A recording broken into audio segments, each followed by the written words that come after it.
Hey, how's it going? How's it going? I know I'm doing a surprise live, I guess, because I didn't schedule it, and yeah, I'm late So, in the anyways. weeks Ah, and I months gotta stop this. following the death of Okay, need a whole production team. You're kind of new. Well, welcome. I don't recognize a name, but that's, I'm usually a stickler for names. But you're welcome. Come one, come all. Hey, Angela, how are you? Hey, Missy. Thank you. Good evening from Arkansas. All right. What is it? Uh, Pig suey I forget. I had to make an Alabama flag once I used to craft wooden flags for like football teams and stuff. And I had to I think it's woo pig suey or something like that. I don't know. Don't hold it against me. I'm LSU. Louisiana. Hey, Gloria. Good to see you. How you been? How's everybody been? How's your weekend been? Y'all getting ready for Thanksgiving? Right. I hate the blur. Woo pig suey. Thank you. Thank you. I knew it was something along those lines, but hey. I've slept since then. I enjoyed doing that though, like making those flags. It was fun. And nobody else really made them, not that I knew of. It was really cool. I actually have an LSU one and a Saints one still. And yeah, it's pretty interesting. But anyway, I don't even know how to be creative anymore except for with these slides with my Canva app. Turkey time, right? Oh, never talked. Well, yeah, I'm so sorry.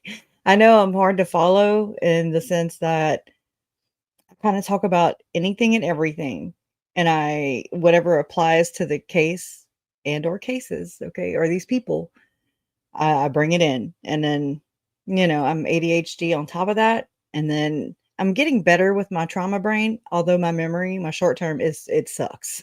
It's never really was there, but it definitely is not there now.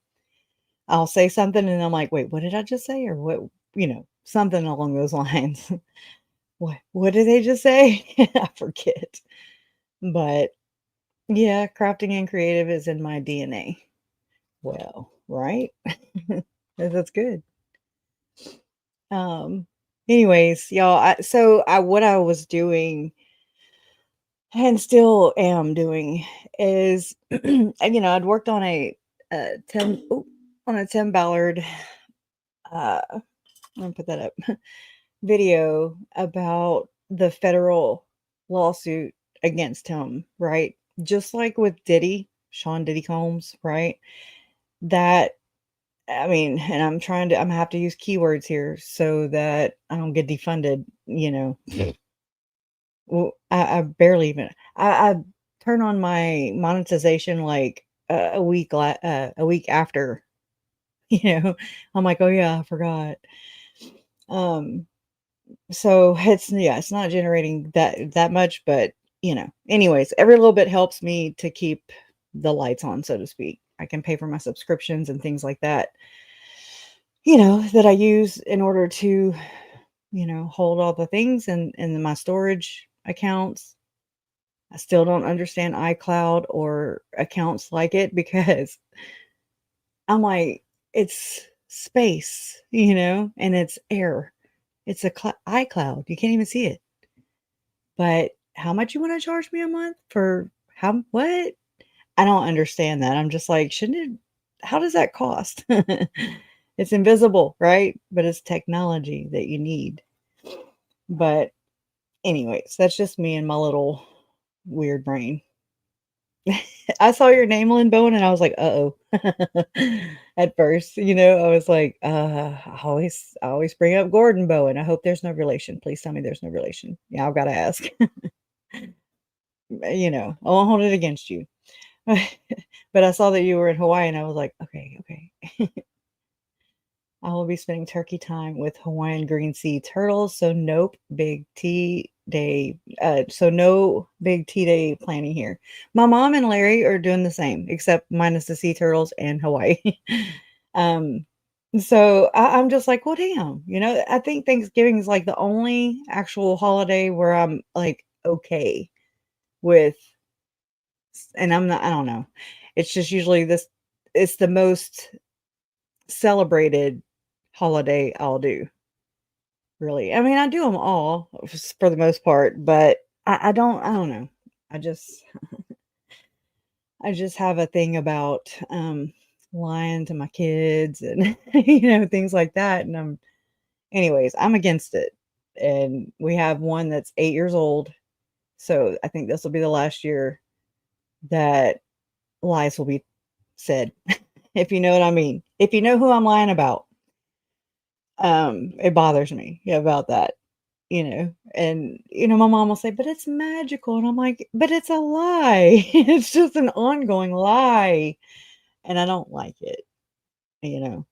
We want our kids to trust us or believe in God or whatever, but then we're like, "This we were lying the whole time. This we've been lying. Oh, we've been lying about that too." And it's just like, "Oh, man." Anyways, you love the intro rap. A lot of people don't, but it's kind of when I find a song that's, I can download that applies if it has words that applies to these people, this case, Lori Vallow, my aunt, right? She was my aunt. Oh my God. Still unbelievable. Um, if it applies to these people, that the name of that song was So Many Lies. And I'm like, I mean, it's perfect. And that's the graphics to it came from Justin Lum, Fox 10 Phoenix news reporter, Justin Lum. It was a documentary that he did, and it was a trailer that he did for the documentary, and I had just slapped it into my video editing app, and anyways, it just kind of went, and I was like, well, screw it. I'm just gonna freaking put music to it, okay? But anyways, it works. And the other one's called They Call Me a God, and I'm like, yeah, that fits. The other one is called All I Want Is Money, Power, you know. They apply, man. And they're YouTube friendly. So Santa is in our hearts forever, right? Yeah. I mean, I do remember magical times with Santa, but I just I mean, that's because I wasn't given a choice either, you know? And, I think the only reason it didn't break my heart completely whenever I did find out the truth is because my brother was 8 years younger than me, and so I got to help, you know, play the part, during Christmas and things like that, so it was kinda like it was still fun in that sense. All crazy people? Yes, all crazy people.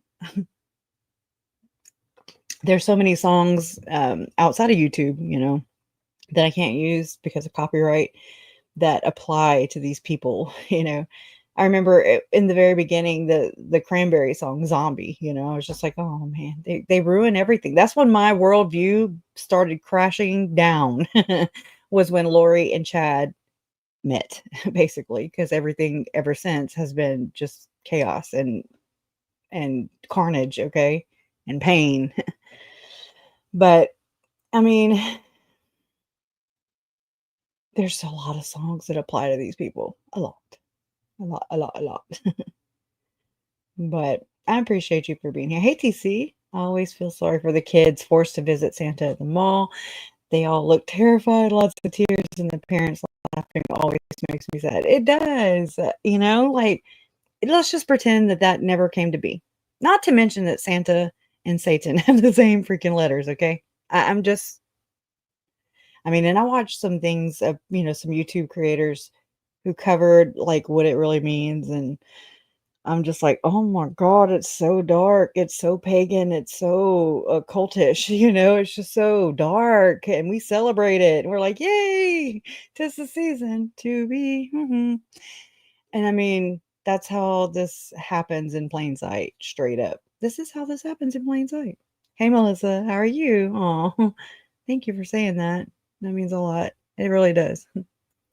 I was watching Colby last night. I'd missed the live, but I laughed my ass off because I could not watch the Lifetime movie when it came out. I remember turning it on like the night it premiered on the Doomsday Mom case, whatever the hell they call it, Doomsday Mom. I don't remember. But I mean, they didn't change the names except for I want to say Melanie Pulowski, Melanie Boudreau. It was Laney, like Lanie. Anyways, but same character. My mom was Kay Woodcock, Larry Woodcock, and it was weird. So I couldn't watch it at the time, but I put it on and I was listening and I was nervous cleaning. I had to move and because it was so uncomfortable, it was so disrespectful, it was so like, what are you doing? Like this is not even adjudicated. I think they had just gotten indicted actually when the Lifetime movie came out. And I'm just like, this is still so raw and so fresh. Like they've not gone to court yet. They've not, or trial yet. They've not, I mean, we're just still in the very beginning. It felt for sure for me. We're still in the beginning of this, like trying to make just, I don't even know what it is yet. And so, and I've been researching this. I've been researching this since July 13th, since the day after I found out my uncle was red rummed, which was July 11th, but we didn't find out till July 12th. July 13th, I started doing research. I didn't know that till, recently. I went back to look at my storage accounts to see what all I had screenshotted. And I was like I had pulled background checks on Lori and some other people around her. The day, July 13th. So I was just like, damn. I was just pow, in there. But I remember seeing like a petty theft charge for Lori, that I think it was in Austin. And anyways, I didn't, it was like $20 to $500 or something. And I was like, good Lord. It was like in the 90s. I do remember that. Interesting though, right? Yeah, I laughed too because he was like, "What are we watching? What the frick?" And I was just like, I was dying. I was dying because I mean, he went in bright-eyed and bushy-tailed. I mean, he had a good approach to it, like he was trying not to be biased, and it's hard when it's your family. It is freaking hard, and I can only imagine. I'm just JJ's aunt. I'm just Charles's niece. I can't imagine what it's like to have lived in the household and then see your family be portrayed on a movie screen. And then you think about Gypsy Rose. Forget, is it The Act or something, or is that on Netflix? But anyways, Gypsy Rose, there was a story on Lifetime that I want to say that was covering her case. And a lot of people that might be their only time they have any encounter with that story. And so that's the narrative that is set. And so it's just, it can do a lot of damage. It can do a great deal of damage. It's bad enough. I feel a lot like Colby with the whole media thing. As far as you have to use it and look at it as a tool. That's how I look at it. It's a tool and it can help you and it can hurt you. It can do both. And I mean, there's something they're getting out of it, trust me. And they write the narrative. You just have to like learn how to. And I mean, I've only done what, one interview? One? Yeah. With the Sun. So, I've been asked by Court TV. I answered, what's her name? Julie. She always says pants on fire. Julie's whatever. And I was straight up with them. This was during Lori's trial, and I don't want to sit here and repeat a story or tell my side or my take on this because it's so opposite of what everybody else says. And I say so opposite, it's just more in depth, I guess you could say. It's dark, it's frowned upon, it's conspiratorial looking. It's I can't help where their shit leads me, okay? Can't. I don't know. Fix the world. I don't know. But I'm not going to sit there and like sugarcoat it. I mean, I'm not going to whitewash it. It doesn't do that, definitely does so much more harm to me, like in my opinion, to the victims and their stories if they're not told accurately. Because that is the story of their lives and mostly their deaths, what led up to their deaths and why they're not here anymore. Their voices were taken, stolen, robbed, but they continue to be stolen, taken, robbed because people spin their own narratives, and, you know, it really does suck, but that's how I look at it, like, it's just a tool, and social media is a tool, and just like in everything else in life, it can bless you, it can curse you, it's 2 edges, and, anyway, so I love his idea, though, about, the creating a place where, um, people can tell their stories about and keep the victims in focus, and Megan also. Um, I actually need to call her back because yeah, she had pitched something to me and then anyways. So, but it's to speak more on behalf of victims and give them all the airplay versus I mean, you see the thumbnails, y'all. I used to put the victims on the thumbnails and I'm like, "Oh, maybe I'm trying to read the room, right?" And I'm just like, "Well, maybe I don't need to do that. Maybe that's exploiting them even more." And then but really also the fact that people are just like, "Well, who the hell's that?" "Who's Charles Fallow?" Hmm. Um but they know the Doomsday Mom and the cult blah blah blah. And it's so gross. It's so gross. There are so many levels to exploitation from beginning to end, from the crime and the criminals doing that to their victims and everything to uh, right now, right now, real time, right now.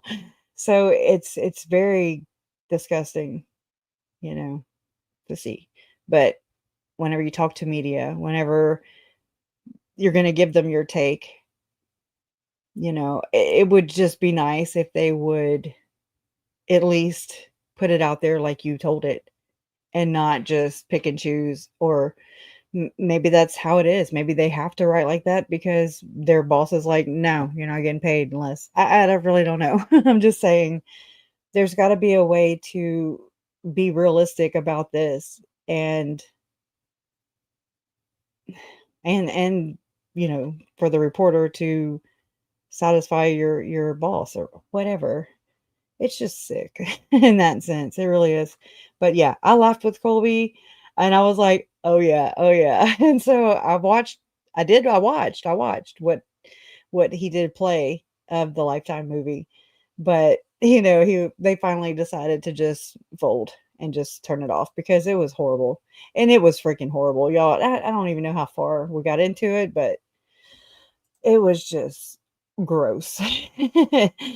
And yeah, but I mean totally side with him in the sense that, maybe consult the family members prior to just pouring salt into a wound that'll never heal, it'll never close, but I think almost 6 years ago, I was so more, like, into it, like, it would consumed me because it was so traumatic. Whereas now, I mean, I have more of a level head in that sense, and I can, kinda understand what's even going on. There was a time where, I mean, I'd wake up and I'd just be like, "Zombies?" Like, "Is that real?" Kinda trying to make sense of that. And then I'm like, "Yeah, yeah, okay. Yeah, we're doing zombies, okay." And so it's very, it's hard to even wrap your own mind around it, and that's your reality.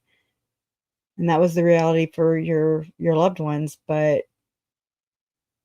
it just I don't know. I just don't wanna do justice for the victims, I want their stories to be told. I'm not a storyteller, good lord, I can gather all I'm a gatherer, there you go. I can gather all the information, you know, and that I think it would be cool. I'm not throwing any expectations on Colby or anything, I want him to do whatever makes him feel whole, and just like he's doing whatever he thinks is right in his heart. And I think all of us should be like that, Some of our family members are, you wouldn't know them from anyone else because they just didn't choose this path. But that doesn't mean that they are irrelevant. Their voice matters too. It hurt them too. I mean, there's you guys, it affected you. So, I mean, on top of all the other cases of the missing kids and just tragic, tragic. But anyways, y'all want to talk about Julie Rowe? Hmm. So I started to, like, I've already recorded like I guess 2 episodes of Julie Rowe. There's a 69 page document that was written by a fellow sorry, a fellow LDS church member, okay, that was very concerned about what Julie Rowe was purporting, okay? And this is and so what they do what they did was, and I mean, I've had this since 2020. Just I had it printed out though. And then anyways, y'all know how my mind's. I'm like, "What? How do I get that on the computer?" You know what I mean? And then I'm like trying to find it, that document, over the years, and then I forget about it. And then I find it and I forget about it. But anyway, so I found it and then I moved it into my Canva app and so that we could share it here, because what it does is it provides a lot of insight, because this person really analyzed the crap out of what Julie Rowe was purporting, her post that she was making on AVOW, which is another voice of warning, and that's ran by Christopher Parrett, that was bought out. He bought Roger K. Young.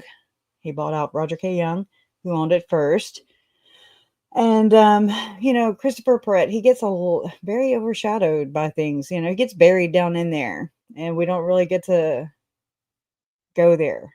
And I mean, again, I really didn't have the know-how or the, I just wasn't good at being live. Okay, first off, these are a lot of hurdles, just to jump and cross, just to just be in touch with you guys and to interact and, but I mean, it's worth it. It's worth every freaking minute of it for sure. But I mean, at that time, I didn't really know how. I wasn't ever planning on doing this, but then, anyways, it just happened, and here we are. A lot of it has to do with that sickness that affected the entire world. And so that made everybody, for the most part, stay home. And so whenever you're home, then it kind of allowed. So I'm kind of thankful. That's that double-edged thing again. I'm thankful for that aspect of it where it allowed, the court systems to start broadcasting on Zoom and to make it available on my device, and in my hand. And that's how I stayed in touch. And that sufficed me at the moment. I couldn't be there, but it'll do, So because I really wanted to be there, I felt like I needed to be there. If I could have, I would have been there.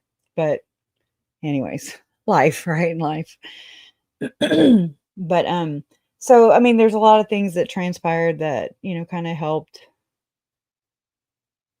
how I view things today, Like I don't remember a lot of court hearings being on Zoom at that time. Do y'all? I mean, I wasn't into any true crime. I wasn't on YouTube. I wasn't a part of watching court hearings and things like that. Now I know they televise them sometimes, but you went to court TV or whatever, Long Crime Network on TV, you know. So, anyways, whole new world. But anyway, so this LDS member, um, I don't know when they wrote this. Like, there's no real date on it. So I know it was before 2020 because that's when I found it. And then they cover all her posts. Her first post, she did, they detail how she was kind of a lurker for a year, and then anyways, we'll go over that. But it's just really interesting. I think it provides a little insight. I do. And it doesn't help. It doesn't hurt to oops. It doesn't hurt to get a little more insight into the wackadoodle crap. Because again, it involves Tom Harrison. Tom Harrison, don't buy it. Don't buy it. Okay. His Visions of Glory. That's Lori and Chad. That's their Bible. Anyways, Tom Harrison was involved, was, I don't know. Chad and Julie would, according to really good sources, to Lauren Matthias with Hidden True Crime, Chad and Julie were, meeting with Tom Harrison in his Salt Lake City office, and he would teach them how to quote unquote portal. Portal means remote view. Remote view. I mean, y'all know portaling was a huge thing in Lori and Chad's trial. I mean, it was he made one for her in her closet. I remember that. Just saying. But this is the wacky stuff, and I'm just like, what? So crazy. Oh, hey Nina, how are you? It's good to see you too. Who played Loco? Did they have actors playing them? Yeah, but I don't remember her name. She was blonde. At times, she kind of sounded like her. What little bit we watched. But yeah, y'all go check Colby out and Megan and all the other family members too, help the family members, help those who are, trying to make sense of all this. That's my little spiel, That's it. Okay, let's see. It is this one. All right. So, I mean, the way it wait, let me get a better format. I actually thought this was the PDF. Let me go back. Allegedly. uh,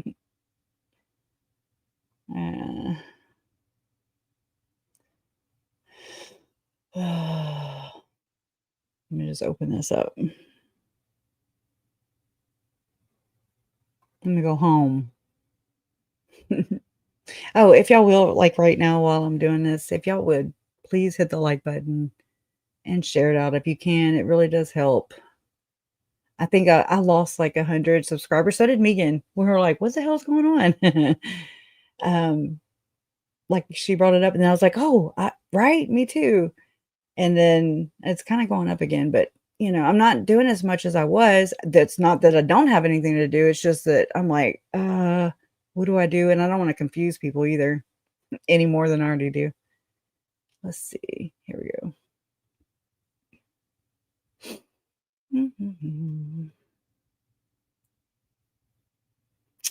Just show me all of them. Quit being weird. All right. They're so tiny.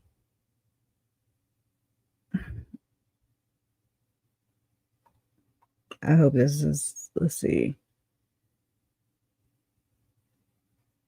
Okay. I think.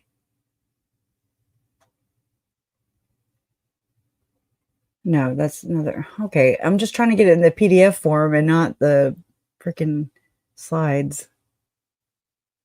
I pulled up the wrong one. 2 items. One. No, that's not it. Oh, well, I just have to, settle on that.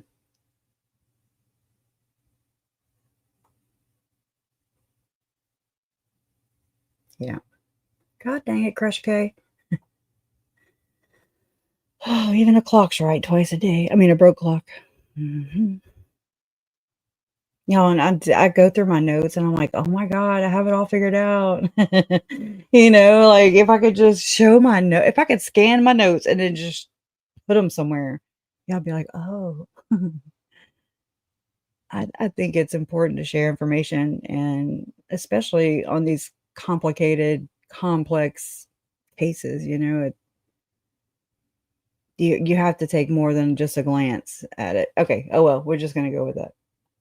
I can't get it together. All right. Well, anyway, so there, I'll just blow it up. All right. And I hate reading, but here. So let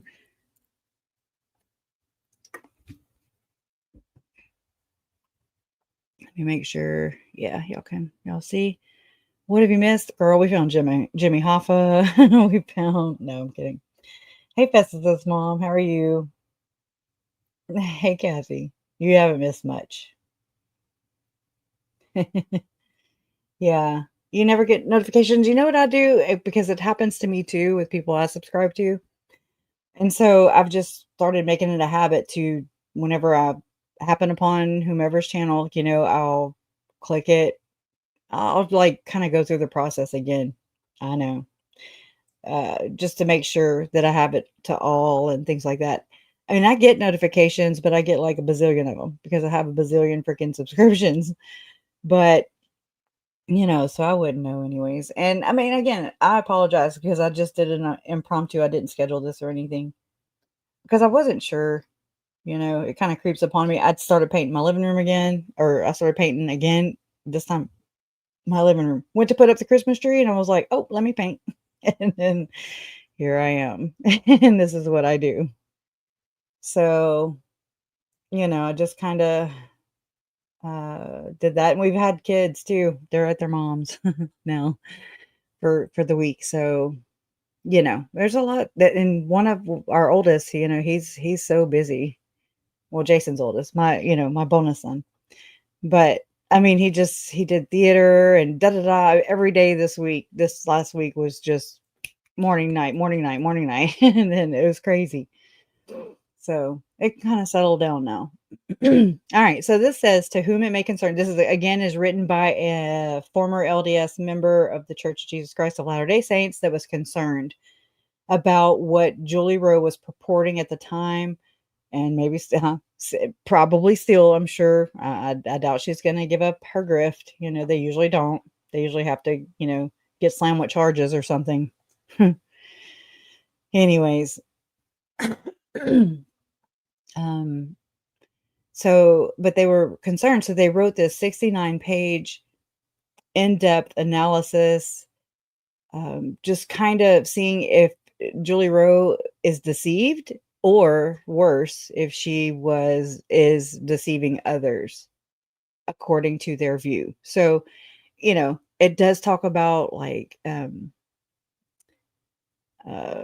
faith, uh doctrine and things like that. But again, it's just a little glimpse, because I mean, I'm not LDS, I've never been LDS, but I know I can read it, that's for sure.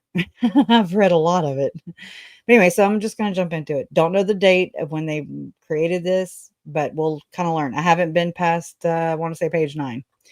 But anyway, so to whom it may concern, an LDS author by the name of, here we go. Here we go.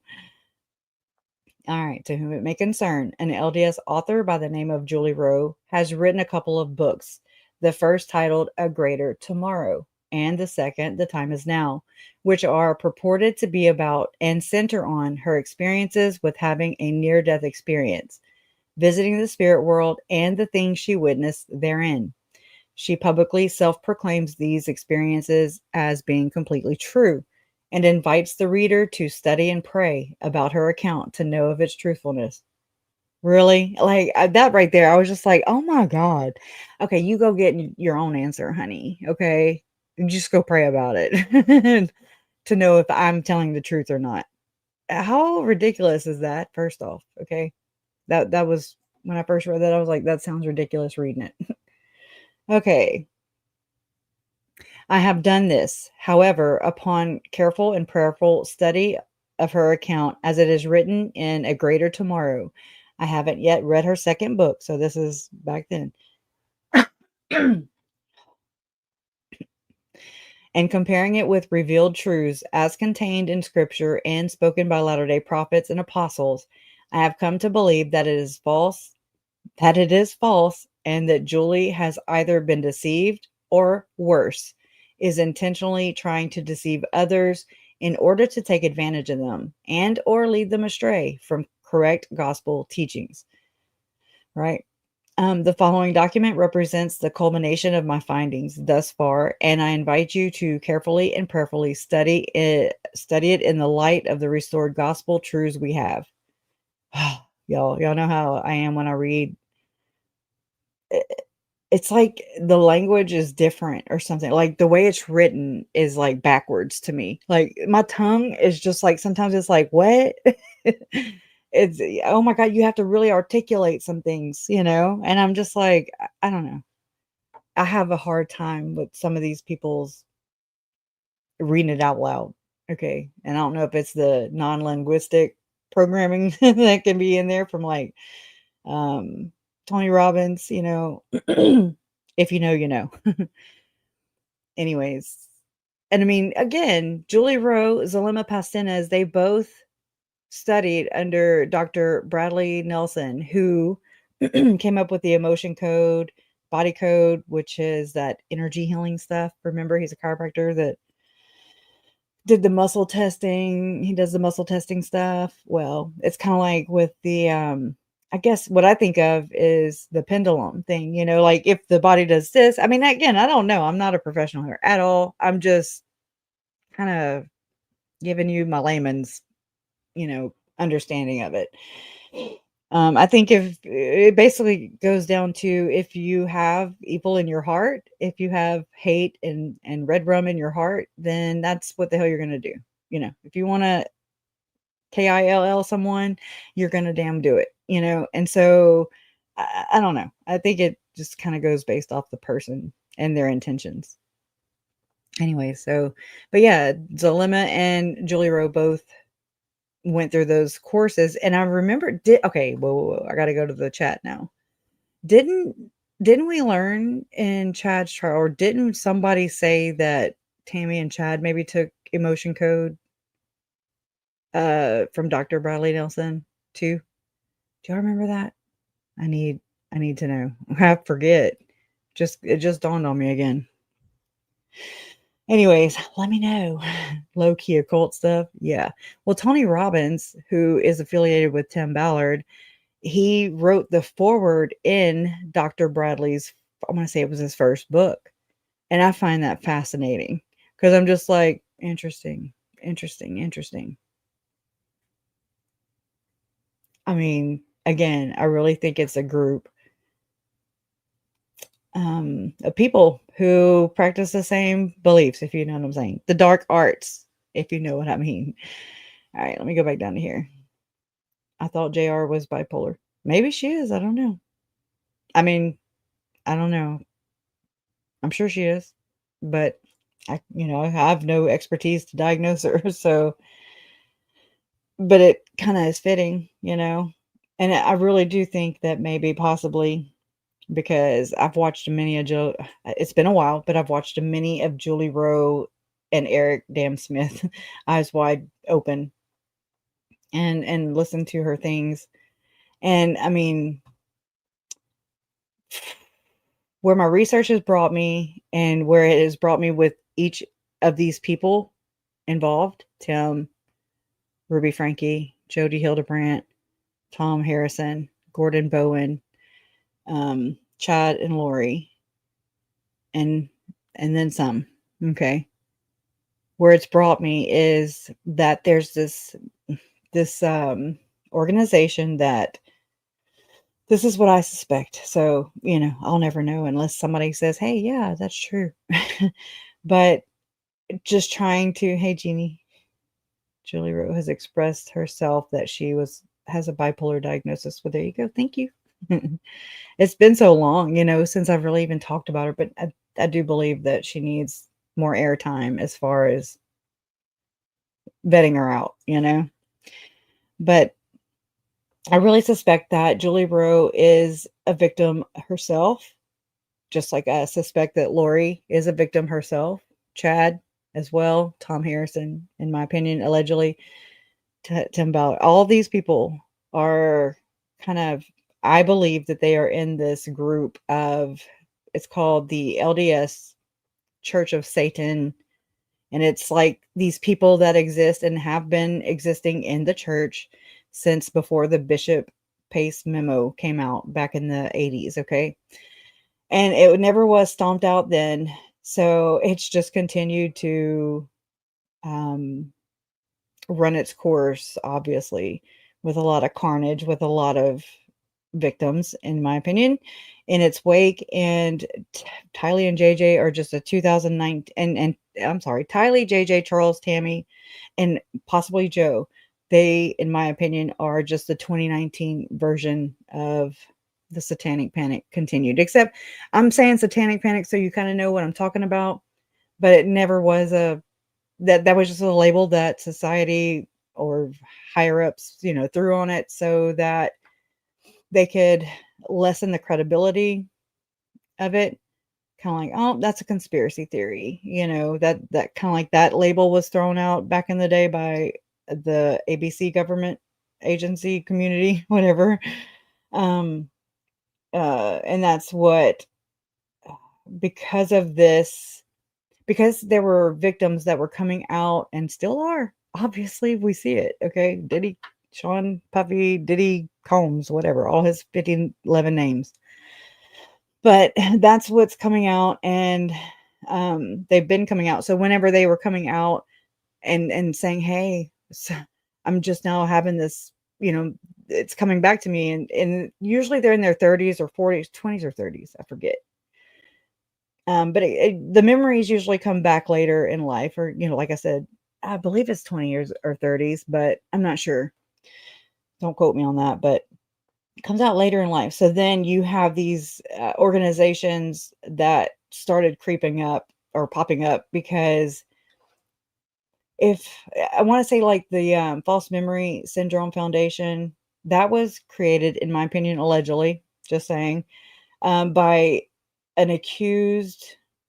Um, there were these accused parents or whatever that were accused of SRA, which is satanic ritual abuse, and they created that, and then so like all the perps would like use it, and I mean it really has caused a lot of disinformation.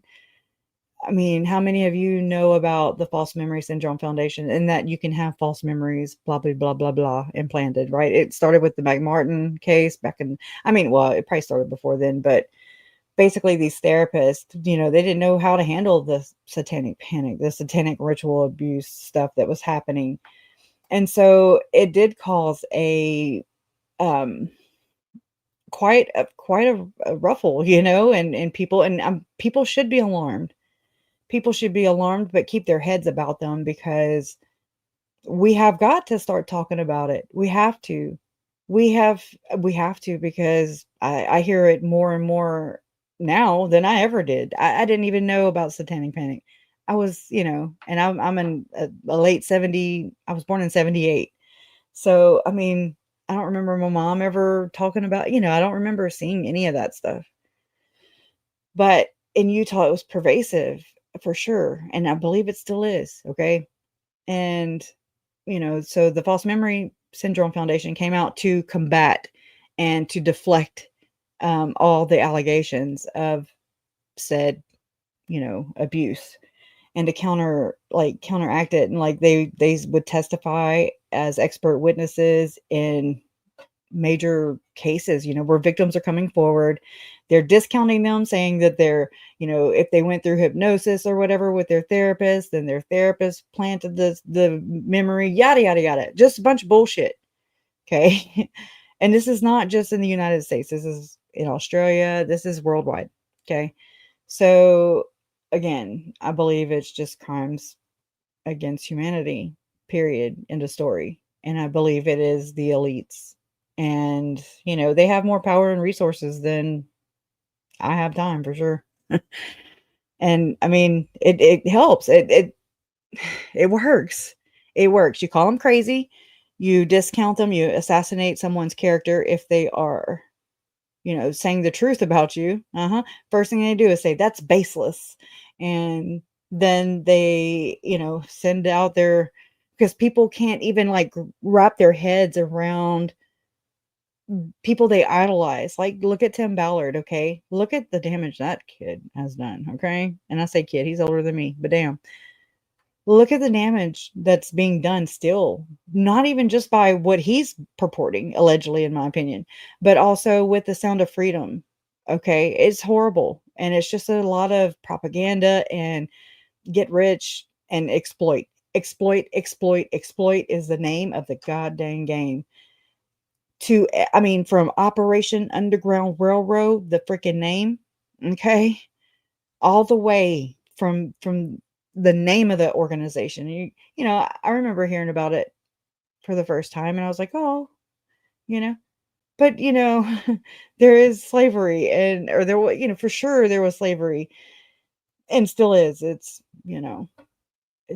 everywhere, but it's exploitation, exploitation, exploitation to the nth degree. It's Tim Ballard, in my opinion, naming Operation Underground Railroad, OUR, you know, naming it that is equivalent to Sean Diddy Combs creating that song that he just, I'll Be Missing You. He just changed the words a little bit.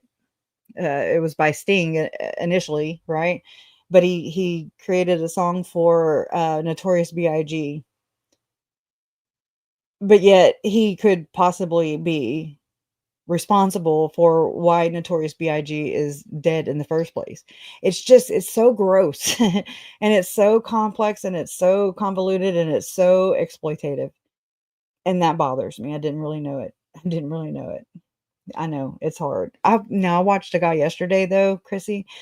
He's a black guy and I'd never seen him before, but his whole channel was about music. It's about music, covering rap artists and people that he respects and admires, right? I should say respected and admired.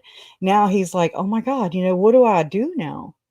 He's like, "'Cause I'll be damned if I'm gonna, promote these people who have done this." I've watched the story about, I forget, Misha, and it was she was the 11-year-old that was TR that was trafficked. We say trafficked, okay, for TRAFFIC. I'm sorry, I can't even spell it right. You know what I mean?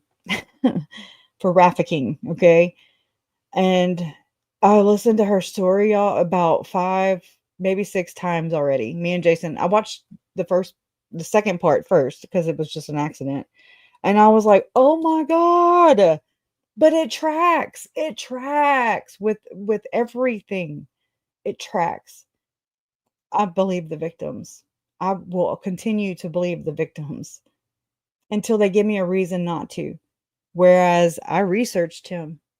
I researched Lori and Chad. I researched Julie Rowe. We research these people, and we can see by ye fruits ye shall know. You do. You know. But we're trying to, give them the benefit of the doubt, and I'm tired of it because they don't give their victims the benefit of the doubt. Tylee and JJ had no say so in any of this, and they are victims, in my opinion, my narrative from my research, that they are victims of SRA. Totally. I believe that Lori is too. I believe that Julie was too, is too, whatever, in my opinion. And I'm just working backwards. I'm working that way to try and prove that, you know, by I do believe that Tim Ballard is related to M. Russell Ballard. It's kind of that whole hiding in plain sight game they like to play. They really do like to play that game. It's really interesting. It's so interesting. Especially when you find it and you're like, "Oh, wow. Yeah, there's that." Kinda like naming Operation Underground Railroad. That whole thing is just like, in your face. But yet they are really good storytellers. That's all it is. It's a grift. It's a grift. It's a grift. It's bloodline underground. Yeah. Yeah. Yeah. I actually remember a piece. I want to say it was out of The Abolitionist, but don't quote me on that because I really want to find it again. But, or it could have been I don't know because it's been removed. A video that Tim did answering the hardball questions. I'm like, no, you didn't. But, um, yeah, but that video is scrubbed now because, they had to, OUR had to shove them out. They're moving to Minnesota. So I'm so sorry, Minnesota. Y'all keep your eyes peeled for that, though. Because, a leopard doesn't change his spots for sure. And we just need to be able to talk about this stuff without being censored. That would be great. Hey, Lindsay, how are you? And anybody else that just is coming in, it does connect. Oh, you are, Chrissy? Okay. It definitely connects to Scientology. And I mean, the one person that for sure, okay, connects Tim Ballard to the Scientology movement is Marisol Nichols, who also has an anti-trafficking, organization. And I'll never forget this quote, and I'll really hope that people, because when you hear it, it just is like, wow. And I understand that it's just an allegation from one of the, you know, the victims, the alleged victims in Tim Ballard's case, until otherwise, but it makes a lot of sense. And so this is a thumbnail that I made. And the woman said that the anti-traffickers are, I just said it. The anti-traffickers are the traffickers. And I'm like, absolutely. Yes, they are. With a little Satan hand. I'm just saying. They like to do things right in our face. They can't help but tell on themselves, okay? That is for sure. They like to gloat about it. They think they're getting away with stuff. And they are. They do. But we're onto them. We're onto them. And, these people are posing. I mean, he's connected to M. Russell Ballard, who was an apostle in the Church of Jesus Christ of Latter-day Saints. And you're just like, but he claims to see Jesus and talk for Jesus. But then it tracks, just like with the Pope and stuff. I'm not gonna, anyway, don't come at me. I'm just saying. I'm just saying these people that are preaching it and using it to shame people and to judge people, use and control people, get out of here. Get the F out of here. Sit down, clown. It's gross. That's gross. Lying for the Lord. Amen. Right. So they exploit that too. And that's the very first thing that I remember saying or thinking and saying out loud to my mom. Even I was like, these people freak me out. And this is way back when, the cult. I just heard cult and I was like, what? What does that even mean? This is before murders happened and, lives were changed forever. And I remember thinking, oh my God, these people like hide behind the cross, so to speak. They hide behind Jesus and they're doing these horrible things. So, and they're doing that in the name of Jesus, in the name of religion. That is some freaking frightening people, like, holy shit. What are we playing? What game are we playing? I want to know. And then boom, boom, boom, your my family started falling off, so to speak. And holy crap. I definitely do not, I don't put anything past these people. I will never, I'll never trust them because they talk out of both sides of their mouths. However, the way this works is it's generational. Okay. And even in the blood oath, I don't have it right on hand, but in the blood oath that I believe, when you go in the temple, and I don't remember if it's just regular temple service or if it's just for, I don't know when they mention the blood oath. I don't remember that now. Or if it's just like during, like second anointings or polygamous type things. But they take a blood oath and they say something about the third and fourth generation. And I'm like, if you go back to where this kind of originated from, then we're about in the third or fourth generation for sure. At least this leg of it. I don't know. I don't have all the answers. I'm just, I just talk. Yeah, dark magic for sure. It is Lucifer. I know they believe in them. They believe in that. And so it solidifies my belief in source, whatever source is, or, I know it's not the dark one. I'm not sitting here with, I don't wish bad things on people. I don't, I mean, I have my moments. I'm human, but I don't ever hate anybody. I might talk mad shit and then, I get over it. But I'm just saying, like, I don't have that on my heart. I don't want people to suffer. I don't want people to die.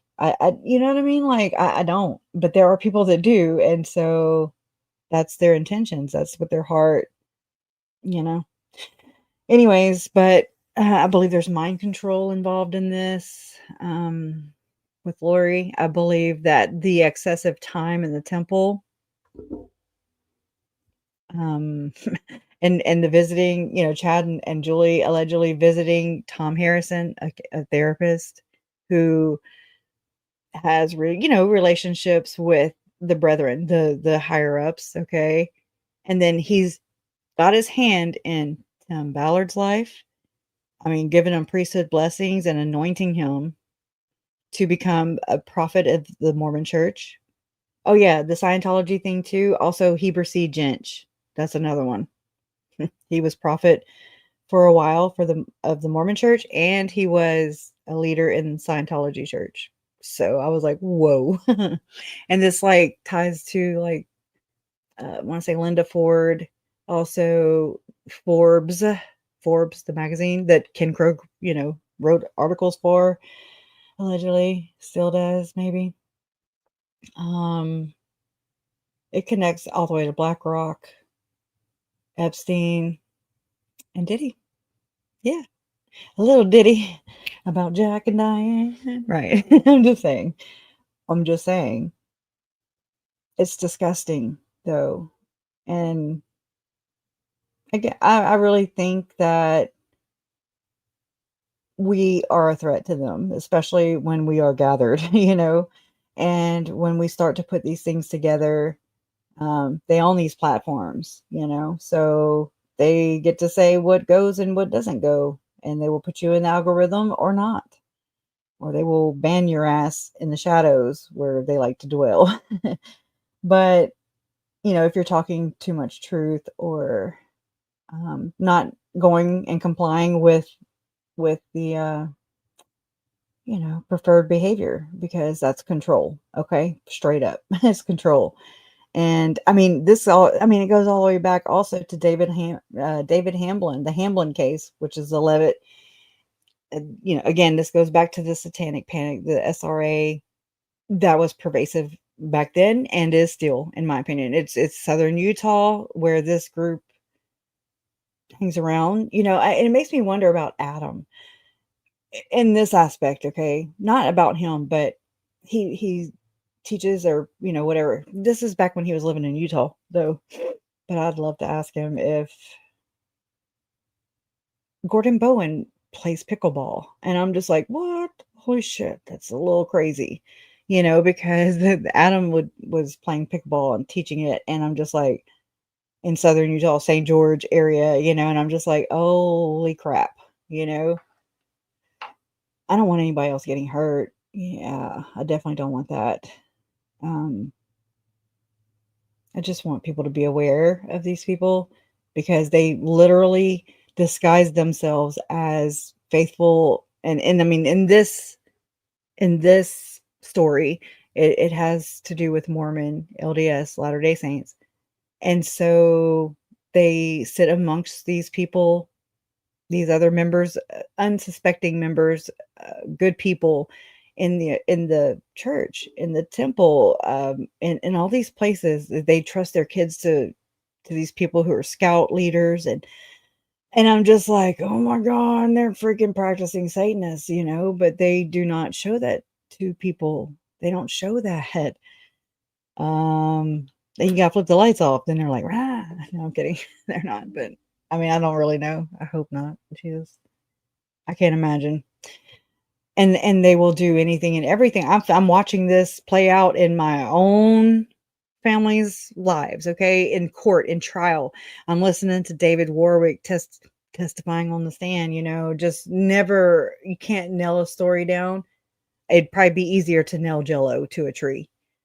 Melanie Gibb is nothing but word salad, and she's all worried about the church's image, but nobody worried about the kids or the victims at all. Nobody at all. And they're okay with convoluting. They are okay with storytelling. They're okay with lying for the Lord, like you said, Jeannie. They are okay with that because that's what they are taught to do. Because they are also in the system, in my opinion, and that's just the name of the game. and they mask it by purporting to love Jesus. Okay. And that's why it's inverted. And that's why these people want pain upon our children.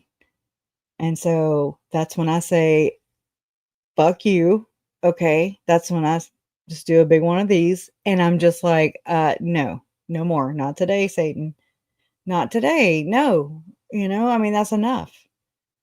And we've got to start paying attention, y'all. For real. And I mean, this isn't to be like, here, I just want to share some really sensational sounding stuff with you. No, it's horrible.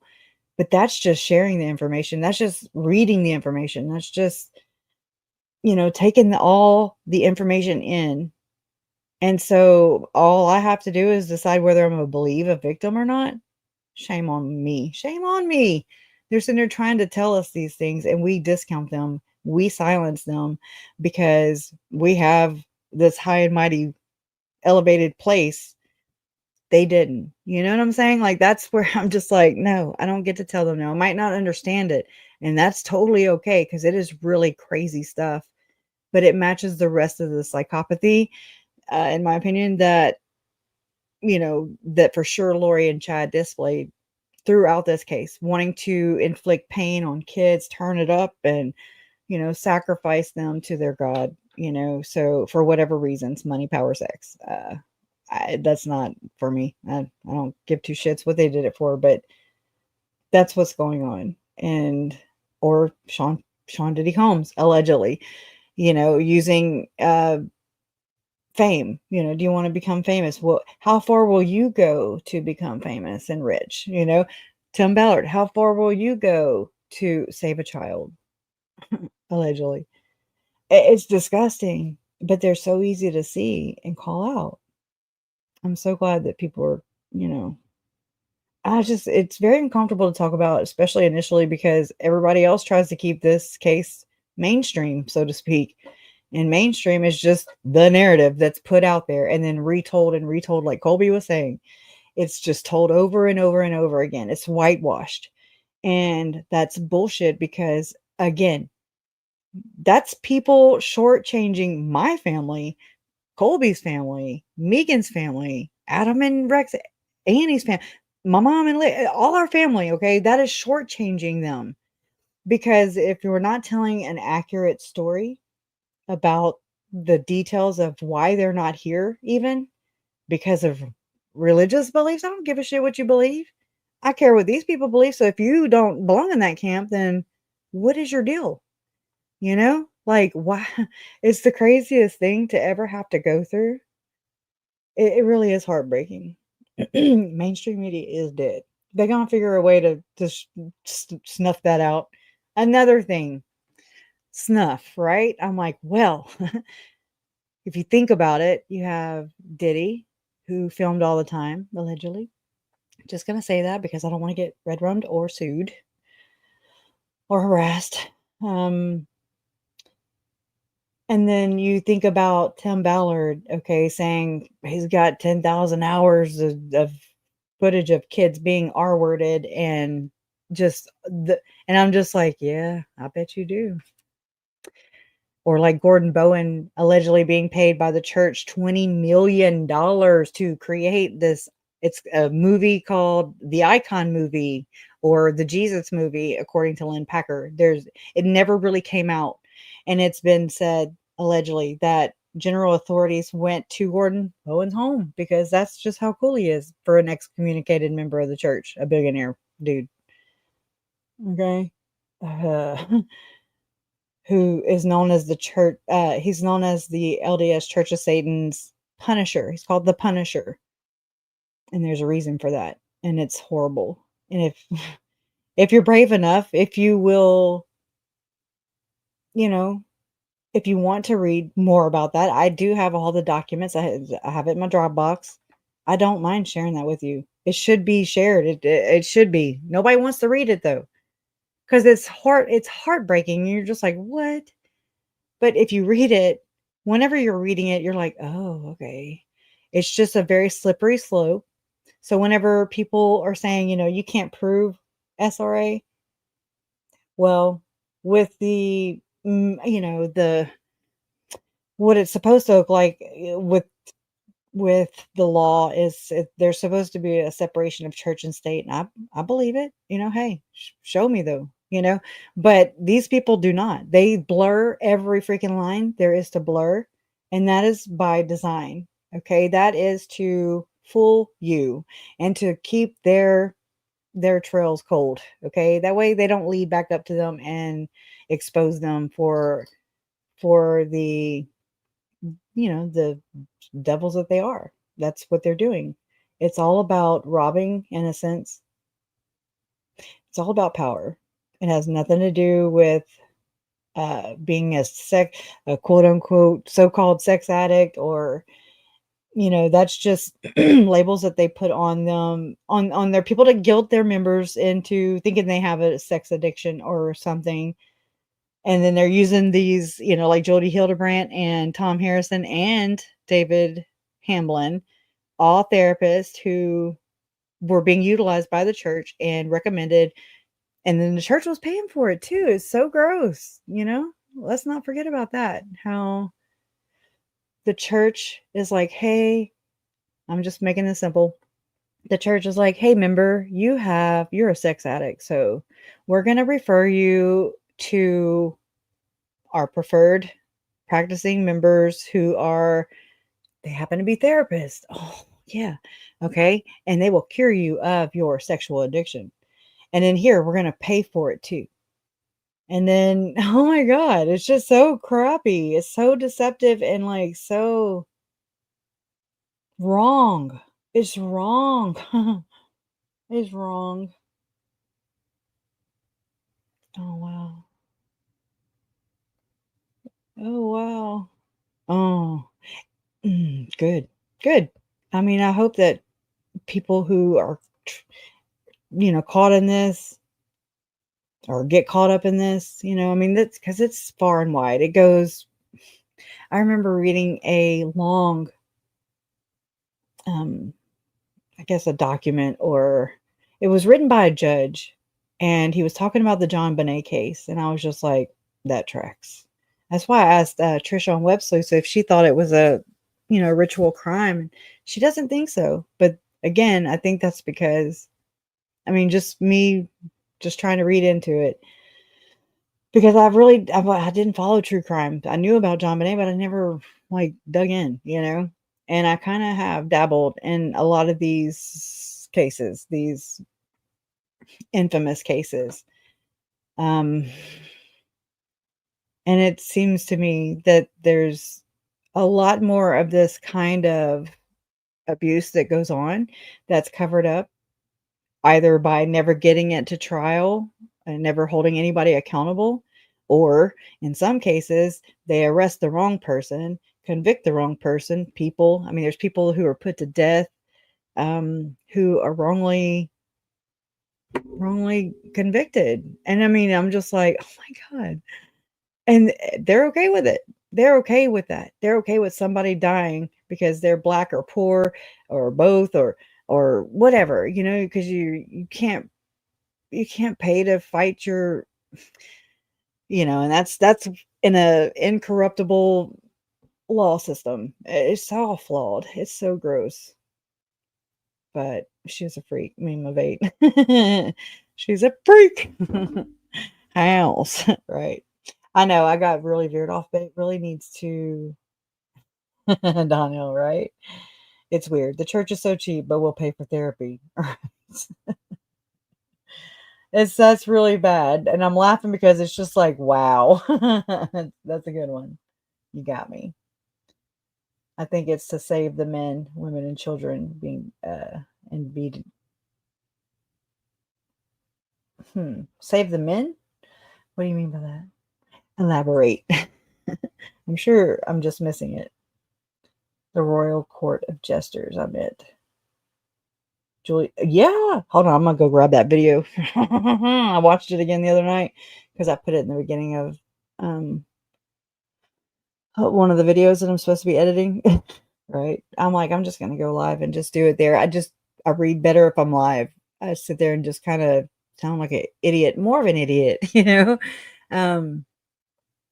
Whenever I try to do these pre-records, then when I get it to my editing app, I end up like I've done picked myself apart. You know, it's so I'm my own worst critic. Okay. And I can't help that. I try. And I just need to I need to put these videos out because, you know, time's a wasting and who cares what I look like or sound like. Some people, it matters though. They will let you know. Let's see. Hidden, because they did a good intro. Hidden True Crime. Julie Rowe.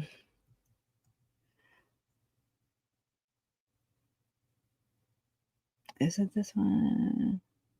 Yeah. Yep. Whoa. All right, let me switch this and this. Whoa. Y'all ready? Just don't look her in the eyes, okay? And Jinx. We're gonna, yeah. Double, no crossies. Yeah, no tap backs. Anyways, I'm just trying to make fun of Dumb and Dumber when they were like, no jinxies, no posies, or whatever they said. Do you know where the idea of casting, at how Lori and Chad were teaching it, where it originated from, or who? Trigger alert. Whom? Trigger.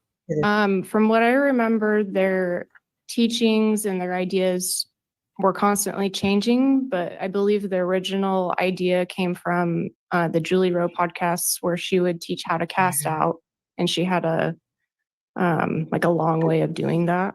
And then I think they kind of both, and Chad and Lori, when I say both, kind of added their own ideas to that from there. Julie Rowe was one of these people who went around the, in particular, like 3 particular states, and she preached about preparing the people. Would that be fair? Yes, that was the purpose of what her books were, to prepare people for what was coming. Okay, and she spoke primarily to people of the LDS faith. Would you agree with that? I would agree with that. In fact, she would put on these conferences, and her primary audience were people who were who shared that the LDS faith. Correct? Correct. Yeah. So was she somehow looked down upon because she was doing this? By someone such as myself who didn't agree with her book, but there were quite a few people in Rexburg who were listening. And she was filling conference halls giving her speeches, was she not? She filled the tabernacle in Rexburg, yes. Okay, and then at some point Chad met her and he helped publish one of her books. Do you recall that? My understanding from what he told me was that he reached out to her on a website called AVOW. Okay. Can you tell me a little bit about AVOW? Oh my God. I never was on it. So from Okay. my understanding, it's just a website with like-minded people that have visions and dreams, and they share those experiences, kind of a prepping type of site. And again, that AVOW organization, the little I know about that is again catered to people of the LDS faith. Is that correct? How many times he's going to ask? From my understanding, I've not been on it, but from my understanding, mainly LDS people. Okay, so this idea of people who have visions and people who can make predictions about certain things, the organization's called AVOW, right? The website's called AVOW. Yeah. And that they would, again, along with Julie Rowe and these people from AVOW, would cater predominantly to the people of the LDS faith. I believe so. Okay, all right, okay, thank you. This is Julie. Okay. You guys met Julie We'll stop yesterday. She's here again. Did you? I'm trying to stop it. Okay, so yeah, credit to Hidden True Crime. And grab the link too, and I'll share it in the chat. Because that was oh wait, that wasn't the whole thing, was it? No, that's not. It's not the whole thing. Hold on. Did you follow Julie Rowe? She has an Yes, alpha. I follow Julie Rowe. Did you believe in dark and light scales? Yeah, so I was introduced to that scale when Julie told me that I was a 4.2 light, which I don't believe anymore. You guys should know that. I reached out to Eric Smith, and I've talked to him about the scale, and I said, where did this come from? I wanted to know if he knew, because he was kind of in that first wave. As I was kind of coming in, he was kind of coming out, and I wanted to know. That's awfully close. They can hear you. They can hear you. Okay. But I'll go like that. You're fine. I'll make you a little more cozy. It's fine. Here, hold on.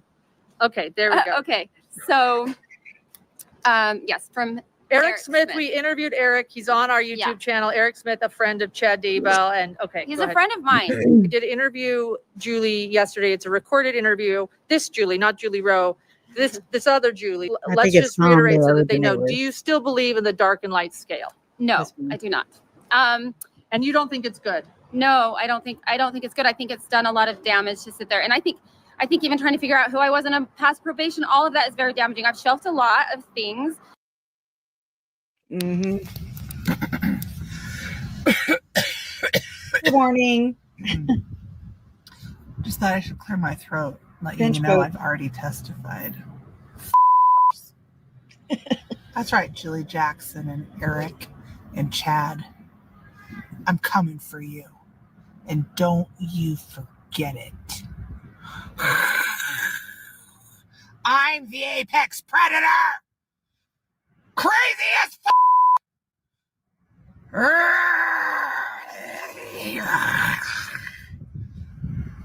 My name's Julie Rowe. Actually, it's Julie Barnett. I'd like to thank my enemies and frenemies, true friends and family, for breaking my heart and crushing me to pieces. I hope you meet your maker and spend a day in hell. Hello, Hidden Gems. It's Lauren Matthias, and I'm clearly with a guest. This is Okay, I did put the link in the chat, and then I'm gonna show you this one too. This is old Nancy and Julie. Chad Daybell. Did he ever hit on you? Yeah. Yes, What happened? and my husband knows it. Did Chad Daybell think you were one of his past wives too? Speaking of her husband, Jeff Rowe, or Herrick's husband now, Jeff Rowe's name was in the FOIA docs, and it was, I do believe it's part of the ritual ceremony, in my opinion. I'm working on decoding that, and I'm not going to stop till I figure it out. But it goes with the whole Raphael thing, the Tuesday thing, the green theme. There's just things working, and I believe that perhaps that guy Dustin Thane, I mean, they can't expose themselves. Like, that's the vow, that's the oath that they take. Okay. Not to mention, I got to mention that Tim Ballard was knighted as a Knights Templar. Okay. Yeah, there's that in 2015, not only him, but him, Sean Reyes, Eduardo Verrestegui, and Paul Hutchinson, all in 2015, took a picture together. And then I allegedly, maybe hypothetically, believe that Glenn Beck could be possible Skull and Bones. He sure does wear them a lot. And I know this isn't going to be popular, but I just have to say it because it's what my gut tells me. But I don't know. I don't know if I should. The people who bought Chad Daybell's property, the whole crossroads, that's a whole nother sign, symbol, whatever. When you just kind of look into these things, they want to be anonymous, but they want to do for the victims. But then I'm like, do you? Or are you covering a damn tunnel or something? What's over there? What?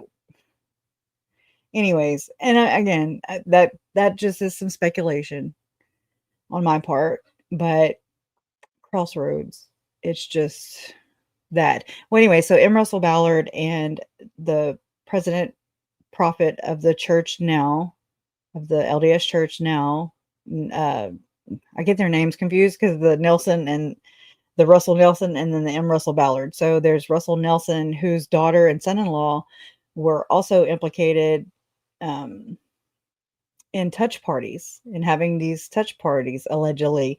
And, that just kind of gets brushed under. And actually Neil A. Maxwell, which is the apostle that Tom Harrison was friends with, told alleged victims of the touch parties that came forward to forgive and forget, child. Right. And so no. Okay. You can't bullshit a bullshitter. Okay. No, I mean, if there was an ounce of integrity or goodness about these people and what they do and their actions, okay, yeah, I would, yeah. But there sure is a lot of just speculation and accusations and denial um, around all these people. And I, not for one more moment, do I want to sit here and defend people who obviously have, I mean, apparently have not even thought it important to say my family's names, members of their own congregation, by the way. You know, they didn't mention their names, but they, they, in my opinion, Curtin McConkie was used to, or I'm sorry, the church mailed out letters on Chad Daybell's second day of his preliminary hearing, just reminding members to, of the policy, to not, to go talk to the church first, not to just go insert themselves into investigation into 2 missing children who ended up being murdered and found on Chad Daybell's property, who was serving a calling in the church as a ward clerk, who his sister-in-law, pot stirrer queen, right, Heather Daybell, said that she would see his vehicle at the church house, when it really shouldn't have been. No. Okay, no. Fool me once, shame on me. Or you, whatever. I always say it backwards. It does. It makes my blood boil too. Because there's so many people who just like look at just one thing and then they're like, oh no, that can't be, but if you put it all together, it's just like, I mean, it's just a recipe for victims. Okay. Anyway, so let me get back over there. Let me do this. Yes. Chad Daybell, did he ever hit on you? Yes. What happened? And my husband knows it. Mm-mm. Did Chad Daybell think you were one of his past wives too? Yes.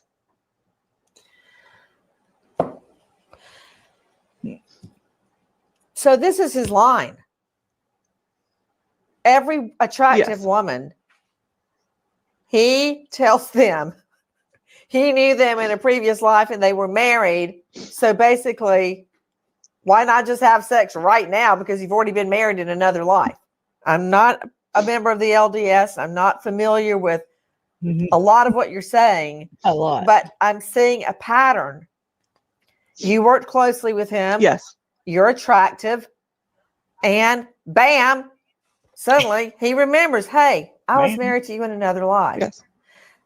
Then there's Lori Vallow. Then there's the other lady you told me about that he was texting and her husband found out. Right. That's 3 right there. He also told me that he thought he was married to Melanie Gibb. And you were the first person I've said that to, other than 3 people in my closest circle. And my husband, of course. You have just given me chill bumps all down my arms because talking to you and looking at you, I just knew it. I just knew Daybell hit on you. And now you're telling me that about Melanie. How did you find out she also was married to Chad Daybell in another life? I only heard it from Chad. I don't know what it is about Chad Daybell. Apparently, a lot of women fall for this. All kinds of women, because he's misusing his spiritual gifts. It is, to date, one of the hardest things I have ever experienced in my life. And I feel extremely betrayed by Chad. I will do everything I can to see justice. I am absolutely sick to my stomach at what's gone on. I am concerned. Yeah, the past life thing. Well, it's not just Chad's, though. It's not just Chad's. It's also Tim Ballard. It's alleged that, and I remember capturing the screenshots. I just don't, I will look for that diligently after this, okay? Because I haven't thought about them in a long time, but there were allegations that Julie Rowe was also telling men that they were married before in a previous life. Tim Ballard is using it, and it's now called the couple's ruse. Allegedly, it's, he said it. He straight up said that he did this tactic, the couple's ruse, so that he and the female operator would pretend to be a couple, so that the traffickers, I just said the word, that the traffickers would be fooled, you know, because if they didn't act like a couple, then the trafficker could smell their pheromones. Okay. I shit you not. They're crazy.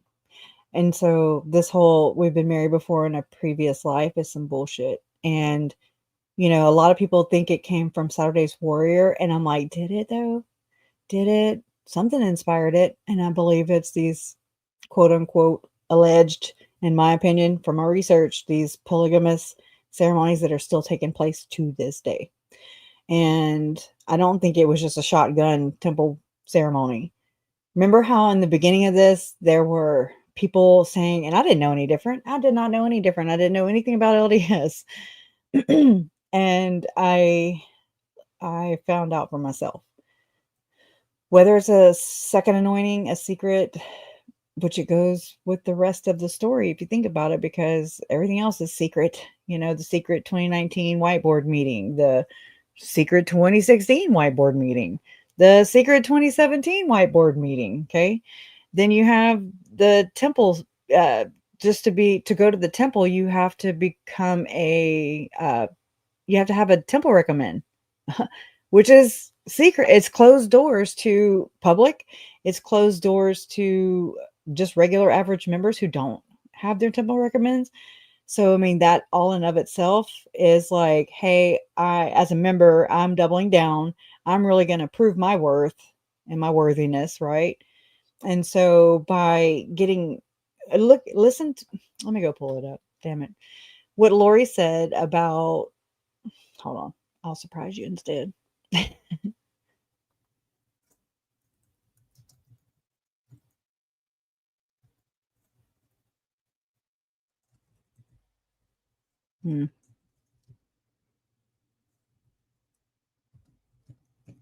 Oh, if my fingers, I'm offset. Okay.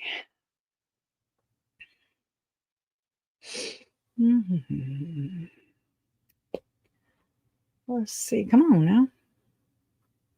It's giving me all like her recent court dates, and I don't want to hear that.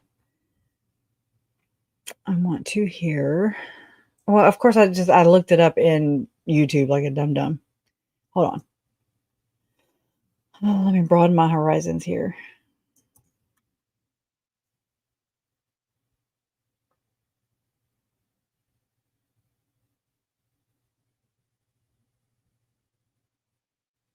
Let me do East Idaho News.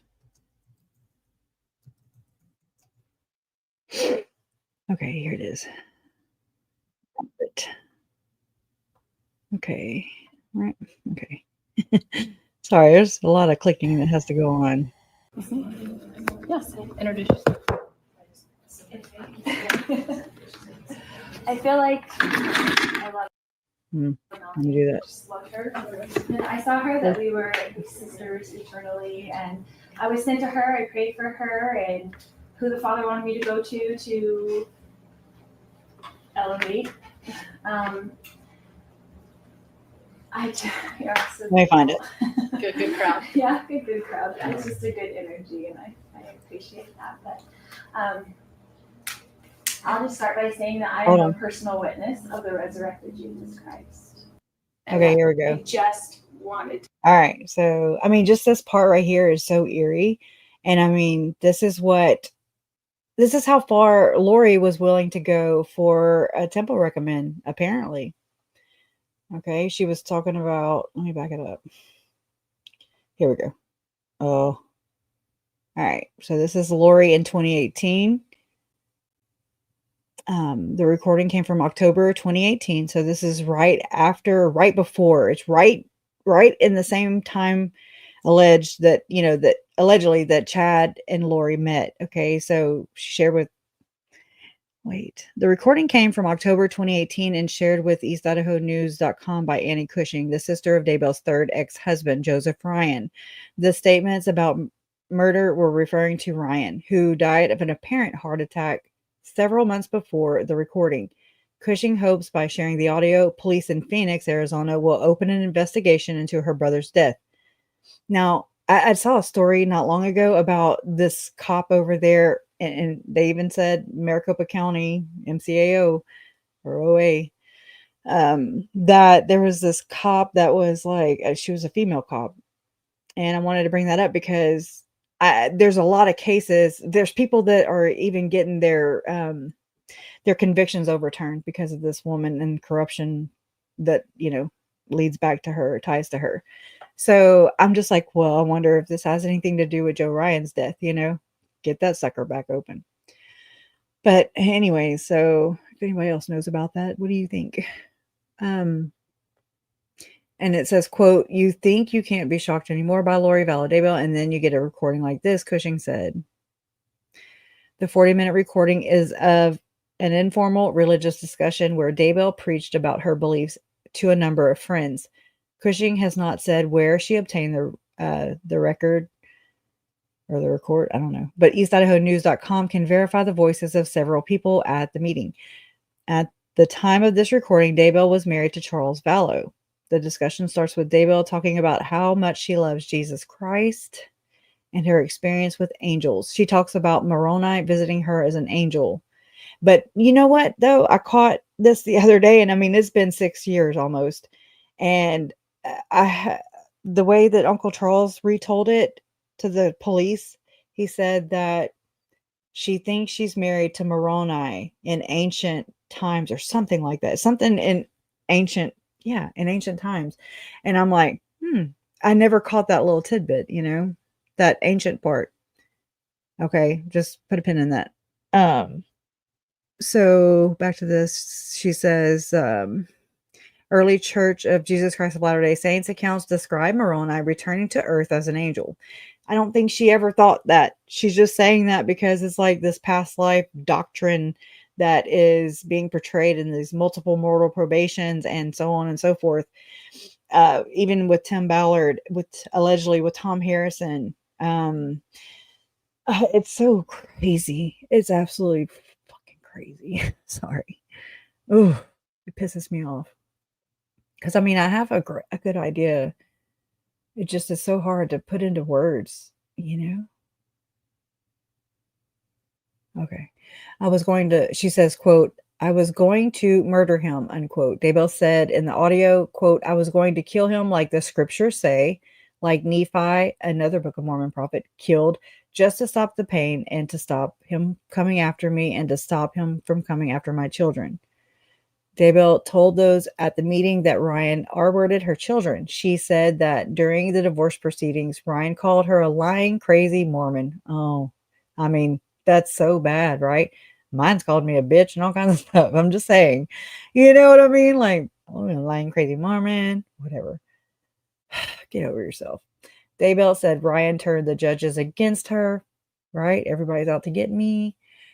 And to stop him, against her, and was continuously trying to get custody of their daughter. Now, he was just trying to get access to visitation to, I don't think he was asking much. Quote, "I would go through the scriptures and find all the things," unquote, Daybell said. Quote, "If he comes against you once, if he comes against you twice, if he comes against you 3 times, then you can kill him. It says it in the scriptures." Now, if you go to the Netflix documentary, they wiped that whole part out. So I went to my bishop, that whole part right there. They cherry picked it. So that's what I mean by, like, I understand that not everything can fit into a documentary, but that's pretty profound. This whole freaking blurb. I was going to murder him. No. I mean, put it in there. Okay. Put it in there. And then don't try and give me a copyright for using my damn video. Right. Yeah. I remember that they tried to get, they struck or whatever, they put a strike or whatever, tried to put a strike on my video of Larry and JJ on the bus. That's my video. Okay. And they used it in their documentary. They did not ask, they did not blur my other, my bonus son's face out either. But then they tried to friggin' come at me for it. And I was like, well, I typed up a good old, I'd love to read it. Actually, what I said to him. Anyways, all right, let's listen to that. I had been married to someone who was very awful, who raped my children. And I had divorced him and gotten away from him. And he had joined the church. He spoke in state conference. Everyone thought he was wonderful. He was very good showman of all those things. And after we were divorced, he told everybody that I was this lying, crazy Mormon, and got up in court and said all these horrible things about me, and turned it around to where the judges believed him instead of me. And he was constantly trying to get custody of my 3-year-old daughter, and just to rub it in my face. And I went through a lot of years of this kind of hard stuff. And I was going to murder him. I was going to kill him, like the scriptures say, like Nephi killed him, just to stop the pain and to stop him coming after me and to stop him coming after my children. And I just felt I couldn't take it anymore. And I would go through the scriptures and find all the things, like, if he comes against you once, if he comes against you twice, if he comes against you 3 times, then you can kill him. It says it in the scriptures. And more of it. I'm like, there it is. There's my answer. I don't want to do anything that's wrong. I did not have a murderous heart. I just wanted to stop the bleeding and stop the pain. And so someone wise was speaking to me and said, okay, that part right there. You need to let me get over there so I can stop it. Someone wise. This is just one of those code phrases, in my opinion, I feel like, and I mean, again, this is just me and my take of it. And I mean, I try to size this up all the time. I'm always trying to find the answers to questions that we all have, but that I have. Okay. And I just want to know what this is. I just want the truth, so that the victim stories can be told truthfully, okay, and accurate, because that matters, okay? We see that it matters. So when she says, I was sent to the temple, okay, by someone wise, it feels like to me, because she was with Nicole Earl in the temple whenever she met Jason Mel, okay, and in the celestial room. So it just kind of makes me think that Lori was unhappy. And maybe there's a sign-up sheet. I'm just being dramatic. Okay. I'm being just trying to tell you what I think and how this looks to me. It looks to me like Lori wanted a change. She wanted to really double down in her beliefs. Okay. Because that seems to be par for the course with this one. I don't think she was happy. I think that, by adopting my nephew, I think, how there's those women, or there's those people who believe that if they have a baby, then it'll just magically fix everything. But, okay, so I think that's why JJ was adopted. Then you have where Lori is just steadily trying to fill this void in herself, because I believe, this is just my theory, I believe that she was victimized, okay, in her home, allegedly, in my opinion. And I mean, I even wrote this last night. Because it just makes me question some things. Mainly because, hold on, let me find it. I have only 15 freaking notebooks. Hold on. It's important, I think. Very bottom one, right? And I mean, okay, let me just read my little questions. I put, why was Barry Cox rated as dark on Lori and Chad's list? Is it because there was abuse in her youth? Did the Coxes participate in SRA? And I mean, it doesn't have to be that, a person is a member of church, you can belong to these organizations. I mean, what is it that Barry says? And I need to ask Megan this again, because I forget. It's either something like we're the top 5% or something. That means something. Sorry. That means something. There's the 1%, the 5%, the 10%. Okay. These elites, so to speak. I'm not saying they are.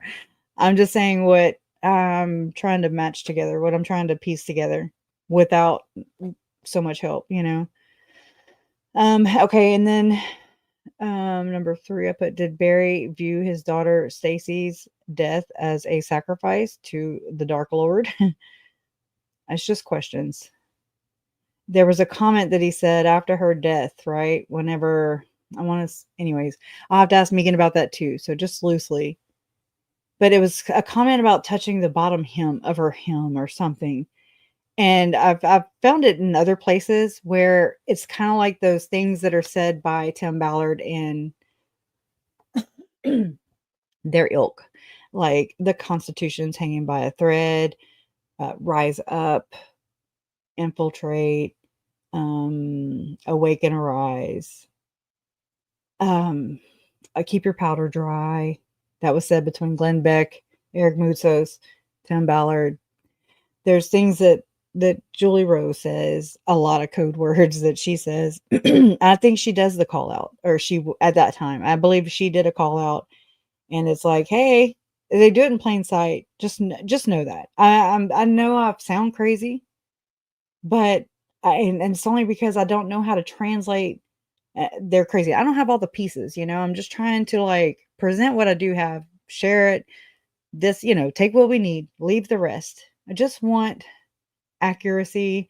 I want truth and facts to represent the victims' stories. That's all. That's all. I just want the truth. I can't get around lies, because you can't. Okay, you can't. It's almost impossible. But it makes me wonder about Stacy and how that was handled.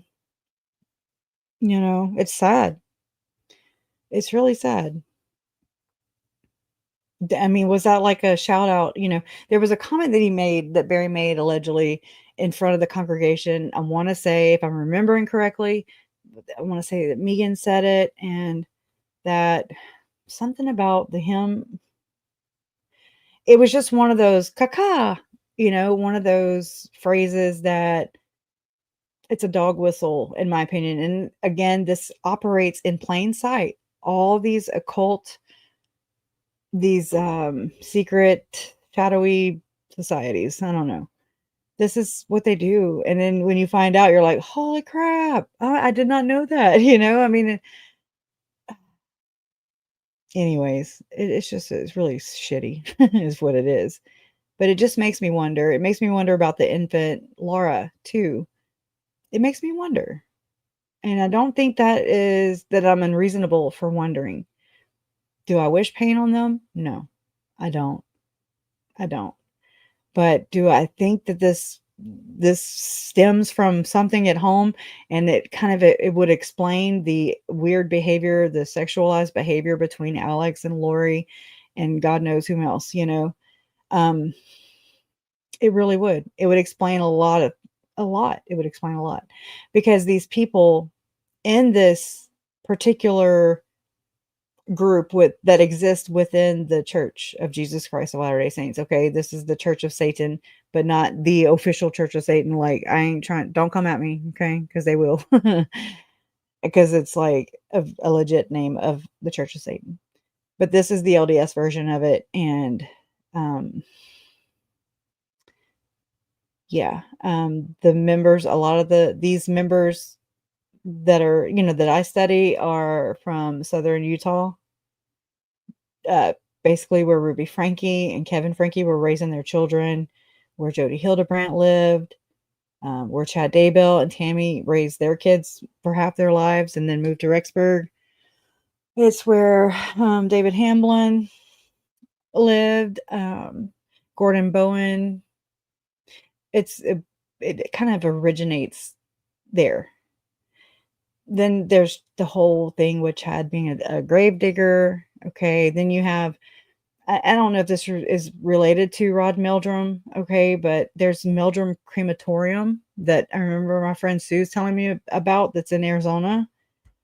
Okay, a whole Meldrum Crematorium. What are the chances? Oh, I'll tell you what, let me double the odds. There's also Levitt family connections as far as like to these crematoriums and these funeral homes and stuff. And I'm just like, oh, you just can't make that shit up. You just can't. You can't make that shit up. Okay? You can't. I mean, these people go and buy castles, okay? and traffic a whole child that they allegedly illegally adopted from an Indian reservation, a Native American reservation, pardon me. And it's just like, what? And who, David Levitt was also under investigation, could still be, I don't really know. Just like Tim Ballard was under investigation by Homeland Security back in 2020. Well, David Levitt was the target. Interesting, right? David Levitt was prosecuting attorney in Utah County.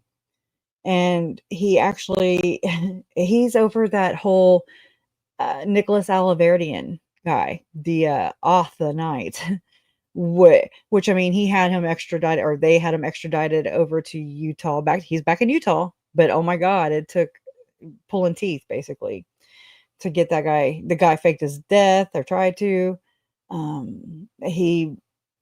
want to say, was it Franklin scandal or some other boys home, like I don't know all the details because there's a lot of people to keep up here and all this, but it's just interesting to see the ties and to know that the David Levitt, whose brother was Michael Levitt, who was the governor of Utah. I want to say he served 2 terms, and now he's like a, what do you call that, embassy? I don't know all the things. Don't quote me. It's on Wikipedia. Where ambassador. That's whole nother thing. And in these other countries, then there's ties to, Viktor Yushchenko, Putin, even David Levitt on record saying that, him and Viktor Yushchenko were allegedly talking about how in the Ukraine they don't have quote unquote buffalo, and as David Levitt is sketchily basically walking off a reservation with a child in tow, allegedly, in my opinion. I don't know, in a theory, without proper adoption papers, and that's literal trafficking. And then, but he gloatingly says, that basically Yushchenko says that the Ukraine doesn't have buffalo, and David Levitt's like, well, we have buffalo. And basically setting up an order. He said it, but I mean, you think of buffalo, right?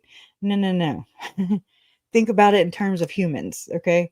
Because that's what, in my opinion, it is. So, I mean, again, this Tim Ballard was on a freaking boat with Putin. I straight up saw a picture myself. I also saw Jason Mao on a boat too. And he had like those, what do you call them? That divers wear. The suit, the black, I don't know what they're called.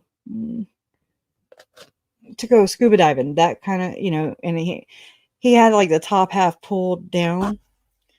So yeah, you got to see his chest, I do believe.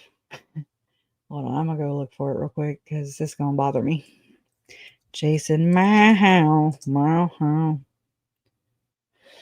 Jason Mao, he's buds with Tim Ballard. I mean, Jason Mao had his whole mouth swabbed, and his DNA is part of this case, I mean, you can't make this shit up. I will never believe these people were just innocent bystanders who just were at the wrong place at the wrong damn time. I don't think so. There's the oath. Let me see. Yeah, here, I'll show you this. I'll remind you of that. I'm sorry it's blurry. It's hard to see, but Jason Mao was looking for recommendations. This is July 12th, the day after my uncle was murdered in Arizona, right? Looking to buy a used Jeep, 4-door Wrangler. Anyone know a guy? Now, either he didn't know that Tylee's was a 2-door, or it's just a really weird coinkydink, the day after my uncle's murder. Oh, and the other one. Let's see where it is. Oh, okay. I'm sorry. I try to make them better to watch. Oh, there it is. Well, I mean, it's a piece of one. There we go. Here's Jason. That's as large as I can blow it up. That's nasty. But I don't know. I mean, maybe he goes diving. But I mean, there's this whole thing, the Mayflower miracle story, with quote unquote Tim Ballard and Russell Ballard, and it's just a bullshit story. And there's a whole thing about Lori and Chad using like these Mayflower names. Okay, I've tracked all this shit down. Okay, I'm just like holding it all. Like, what the hell does this all mean? You got Tim Ballard pumping out the American Covenant and how they again gloat about the whole Mayflower crap, and it goes to Russell Ballard. They talk about it, together. And then, I set a firm foundation, 2019, straight up.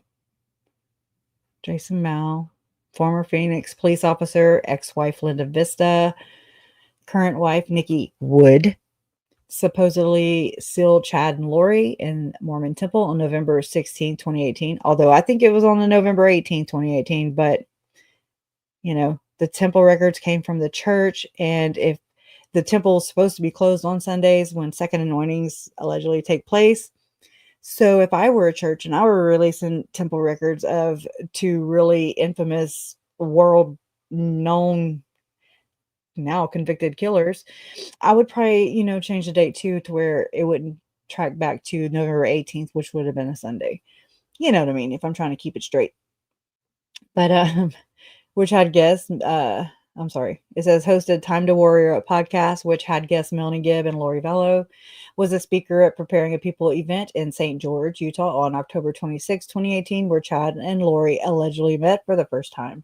Megan Connor, she seems to think that they met earlier. I do too, because I'm like, who just is united? I think that, I forgot to tell y'all that. My theory about, what's going on with Lori seeking, further light and knowledge, so to speak. I think she was bored with her life and just done, right? Because nothing is just keeps her happy, because she is just unhappy with herself. She's not comfortable in her own skin, obviously. And that's projected and put out onto her victims, in my opinion. And so, there's all this going on. She's trying to fill this void, I do believe. And she's trying to fill it with Jesus. And she's trying to fill it with control of her environment, using her children as pawns, even. And even annihilating them, everybody in her wake. So I believe there's maybe something like this underground type of, how do I say this? Like a, hitman type service, perhaps. Or I don't know. That's now that I'm thinking about it. But like something that Lori went and talked to someone wise who sent her to the temple, okay, to put her in touch with Jason Mal. In that recording we just heard, also that give me my temple recommend or I'm going to murder. Like, okay. I'm just saying, even though it was after the fact of Joe, but before the fact of Charles. But it sounds like she's talking about Joe. I mean, I've always thought that. I never thought she was talking about Charles, because she was married to Charles at the time. And she says, I was going to murder him. I was going to kill him, just like the scriptures say. Okay, so then, she went there with Nicole Earl to the celestial room because someone wise sent her. She went with Nicole Earl, who they were friends with 10 years. Her and Charles were friends with for 10 years. Okay. Nicole Earl was also one of the 7 gatherers. Okay. There's that part. And then, so they go and see Jason Mal. Jason Mal then puts Lori in touch with Melanie Gibb. And then here we are, right? The rest is history. That's whenever I believe that these people set Chad and Lori up. I don't think that it was through any goddamn doomsday book. I mean, because she read a bazillion of them. Okay, still is reading all these books in jail. It's so interesting, right? Well, I mean, so whether it was orchestrated or mind controlled in there, I don't know. I don't have all the answers. I'm just saying what it appears to me. It seems like there's this maybe volunteer system or something that you can go and volunteer for to be a polygamous wife. Now, I'm not saying that every polygamous marriage or sealing or ceremony ends up in murder. I'm just saying it's a very plausible. It is very plausible with the history. Okay, yeah, I know. The church said that they disavowed it a long time ago, back a couple centuries ago in the 18th century. But okay, I mean, people, they lie for the Lord, and they lie. And I mean, if it were me and God told me and commanded me to practice whatever, I mean, I don't think I would just disavow it just so I can become part of the state and become part of the United States of America and bleed the beast, so to speak, take revenge out on America, right? For judging the way I believe and my leader, and you know what I mean, all the things. So just want the truth. I don't care. I really don't give a shit. I just want the damn truth. And it's so hard to get the truth. And why? Because I believe that there is some shady practices going on, that if we're tied back and exposed to the actual church, I think that it would not look so good. So there's a lot to lose here. And in a way, oh, here goes my lipstick. In a way, I believe that it's just like I'm watching go down with the Diddy case. And even Tim Ballard said it allegedly to one of the alleged victims. Okay. One of the women said that we're going to have so much shit on everybody. We're going to drive them into silence. Hello, blackmail much? Blackmail much? Anyway, so there's that part.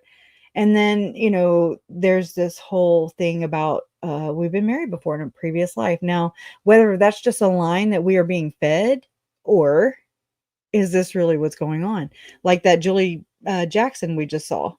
She was wanting to know her past lives. Well, is it a past life, or is it just another issued name, James, a temple name that's issued? Damn that. Oh my God. Is it a temple name? Just like whenever I heard that Tammy Daybell's alleged, zombie name was Viola, I went and looked up on the website to see, because whatever day, year, temple a couple goes through, okay, there's one name for a woman and one name for a man that are issued for the day for the entire organization. So I was like, I wonder if Tammy's temple name is Viola. Oh my God, I mean, I've looked up PB, I've looked up all these things, but I don't, I've just tried to like kind of backwards look it up, reverse look it up, because I don't know if and when Melanie Gibb and like David Warwick took part in the same kind of ceremony or not. I don't know. But so no, it was Tammy's temple name was Martha. Chad's temple name was Helaman. So that was like scratch on that. And then, but I do believe that they issued a new name for Chad and Lori the day that they were sealed, James and Elena. I don't believe it's just something Chad made up. I really don't. Just like Lori, we think she's crazy for sure.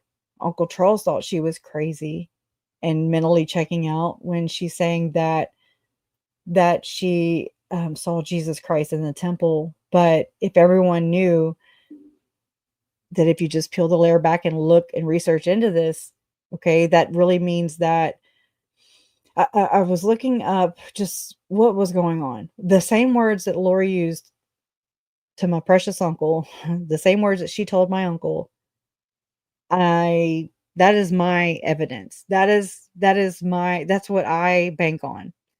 I don't believe their word. I'm not saying that. I'm not saying, but they're not trying to, in that moment, they're not like trying to convince me or any other person on the outside for that matter. So yes, taking a glimpse at what they said in the text messages, what they said by, like my uncle retelling the cops. I don't think he made up the fact that she was a god and that she was, going to lead the 144,000 into the next millennium and yada, all the things, I believe that was told to her, and, or, it's just one of those things. But the whole thing about her seeing Jesus in the flesh in the temple is called a calling and election made sure. And whenever I was researching to find out and tracing back what the Church of the Firstborn is, what are all the things that Lori has been saying? Okay. So it led me to Mormon Stories podcast, where I looked up, I came upon, I mean, this was back in 2021. I came upon the account of Tom Phillips. Tom Phillips lived, I want to say he lives in England, I believe. And so he tells a story about how he and his wife were invited by apostles of the church, and they flew in on the Huntsman jets, yada, yada, yada. And they took part and they slept on site. They slept in the temple. I'm like, the temple's like a damn hotel. What's really going on? It was just really interesting to hear, especially whenever it sounded very similar to what Lori has said in previous, in previous statements to even my uncle.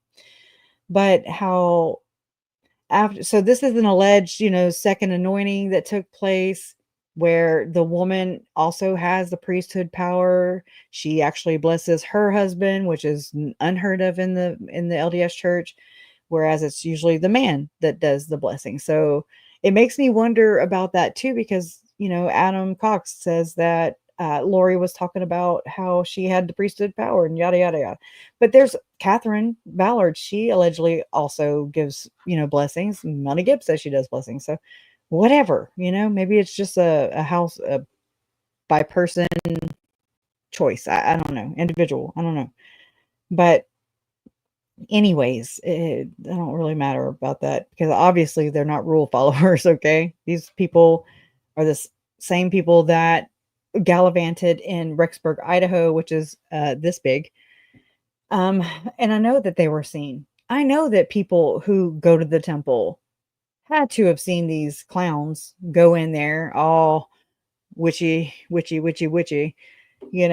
mean, knowing that Tammy and Chad are married, I'm just saying, people know more. And I mean, I'm still looking for them, Y'all see them? I don't either, okay? Because it's secret. I mean, sacred. Second anointing, calling election made sure that there's text from Zalima Pastenes to Lori or Chad talking about getting our calling election made sure. And I even have, I did videos about this, let me go grab it. Y'all know I suck at retelling things. Hold on. Let's go to, I mean, I feel bad because I'm not really talking about Julie, but it is, but I'm not, but it's not what I intended. But I really like to just go with the flow. I do. It just makes it easier, in my opinion. Let's see. Show all. Okay.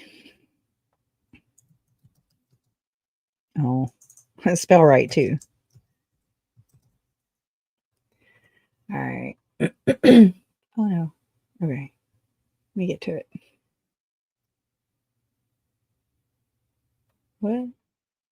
Oh, okay. I'm like, why does it look like that? Okay. Let me switch it. My view. Your view. Oh, okay. Hold on. I just clicked the wrong thing. And now I'm trying to find my way out of a wet paper bag, basically. Where's it at? It's right here. Okay. Jeez Louise. Okay. So this is something, it's called, I named it Chad Daybell and Lori Vallow Daybell, the latest hearings, motion C, and what if I told you? It's just me. Yeah.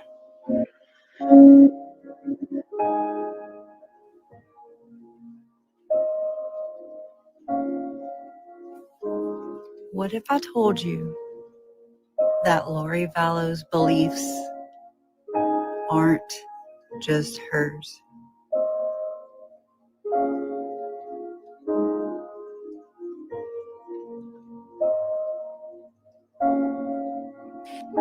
What if I told you that translated beings is taught in the Mormon Church? What if I told you the Church of the Firstborn is the cause for every offshoot of the Church of Jesus Christ of Latter-day Saints?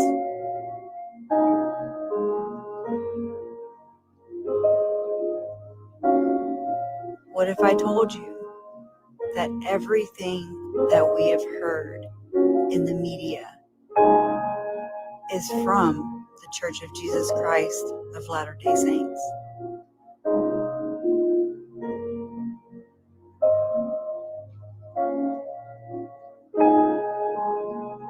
Would you view Chad and Lori Daybell any differently?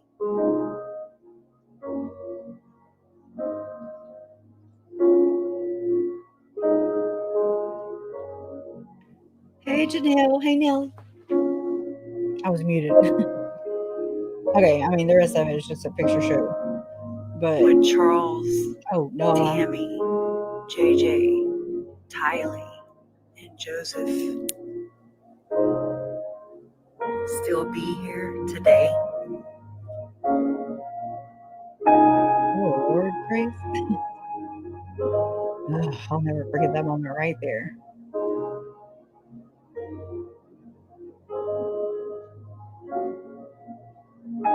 Yo, crazy bitch. Right? That's the song comes to my mind right now.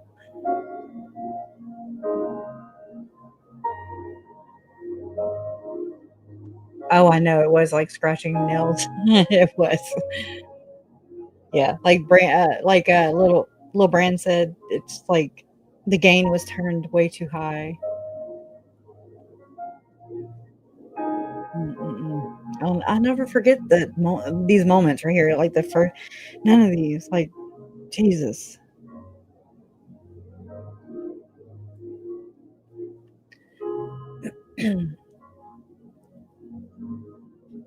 Sorry, just crazy. And it's not isolated. You know, I wish it was. I wish it was. I wouldn't even be here. I would not even be here, you know, because it would have stopped.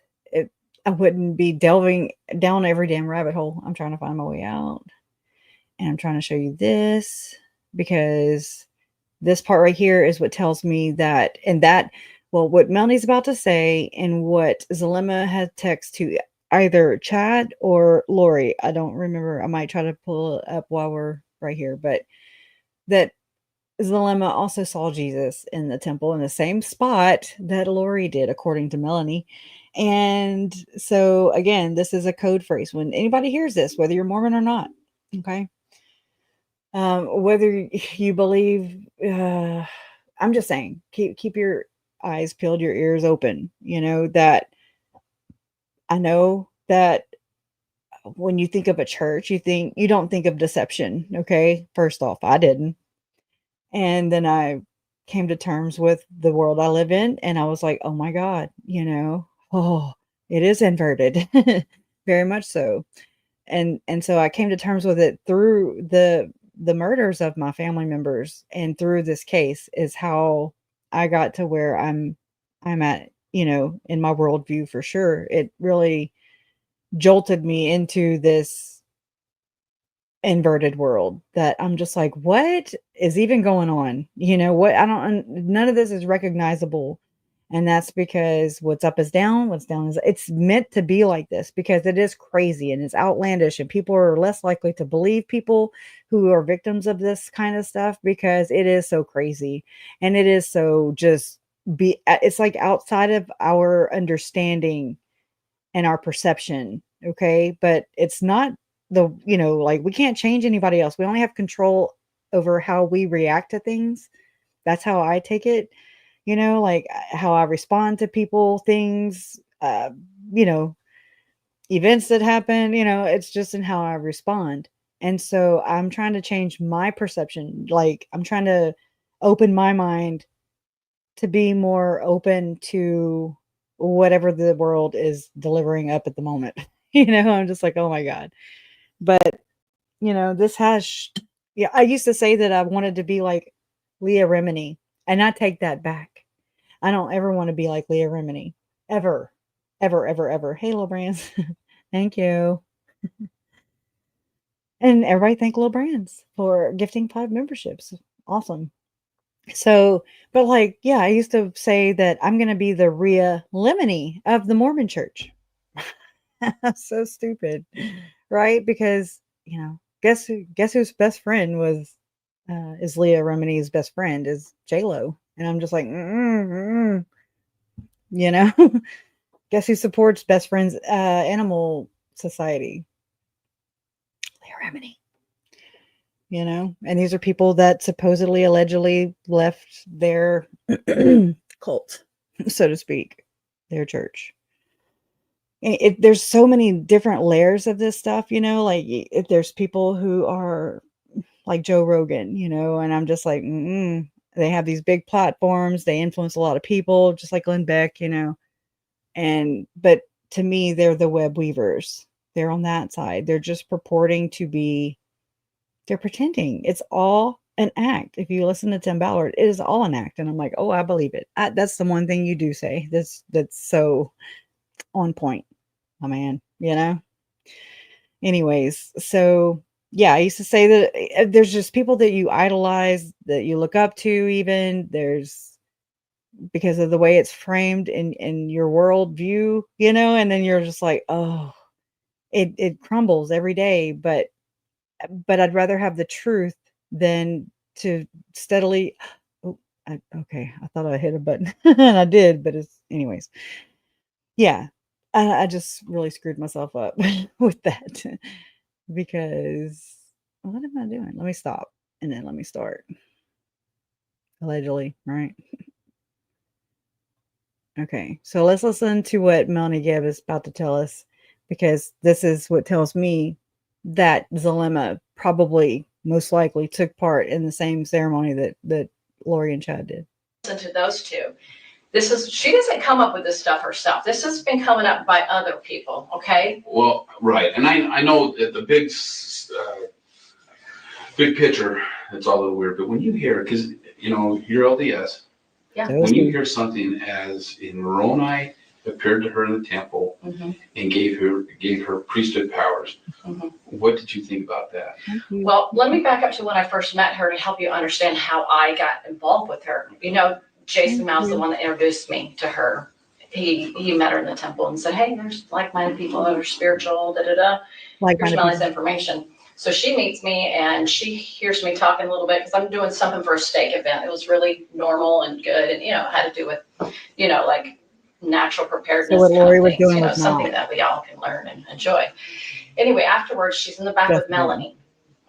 And then I came out, and then she came out, and Melanie was still in there because there was other classes going on. And she was just so excited to meet me. And she was like, you know, she's talking about people she knew, like Mike Stroud, or not knew, but knew of from podcasts, and Julie Rowe and her change of heart. And I said, well, I've been changed to Christ, and my experience is a normal experience of somebody would have, but she was like mirroring me. And I thought, I was like, I think she's mirroring me, because I didn't know that then. I didn't know her, so I would have no way of knowing. But anyway, she was like, oh, I've been changed by Christ. And I said, well, I have too. And it wasn't in a more significant way than maybe what I experienced at church. It was a beautiful experience that I had. And so, but there was nothing odd about it. It was just beautiful, you know? And so she said that she had the same, and she was super excited. And then she said, well, I said, you must have been through a really, you know, a lot of challenges in your life to be able to have these experiences. She goes, well, she says, I've had some special experiences with the Lord in the temple. And she might have said Rome at the time too. She might have. I can't remember if that was the next time I saw her or not. Okay. And I was like, wow, what have you been through? And she's like, well, you know, my kid was raped by her father, and who would have known that probably is a lie. But anyway, she was bringing the story about all of her trials, and they sounded genuine to me. I did not think I don't think people are manipulating. That's one of my weaknesses. Bullshit. I don't manipulate. I don't know how to. So I was so foreign to it that I was like, oh, she can't be lying to me. She sounds just like me. As far as my testimony of Christ. Now, not all the crazy stuff, but just that normal kind of sisterly bond that you would have with somebody in church. So then she tells me, Well, because we had listened to Mike Stroud, he talked about 144,000 and about how people are going to be called to help be instruments in God's hands of bringing people together, like the lost tribes and different things in the last days. And so she says, well, I've had and it all goes back to the Aryan race. Just know that. Okay. Just I don't know how to explain it to you, but it just does. The master race, right? That's the whole bloodline thing.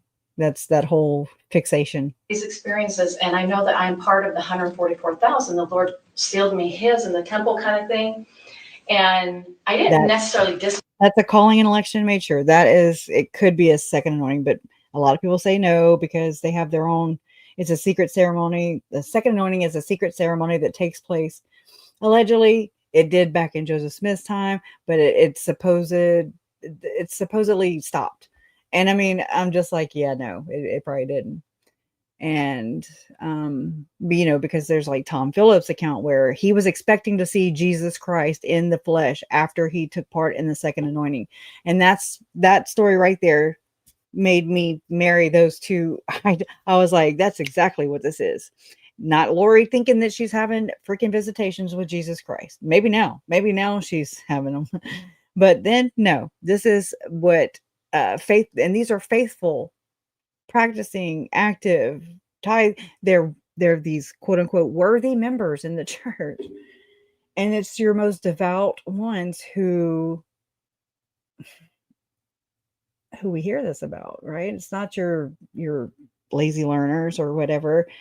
It's not the ones that are just sitting on the pews in the regular churches, in the church house. And it's the temple goers. It's like a vetting process for the church, in my opinion, just looking at it, like calling it as I see it.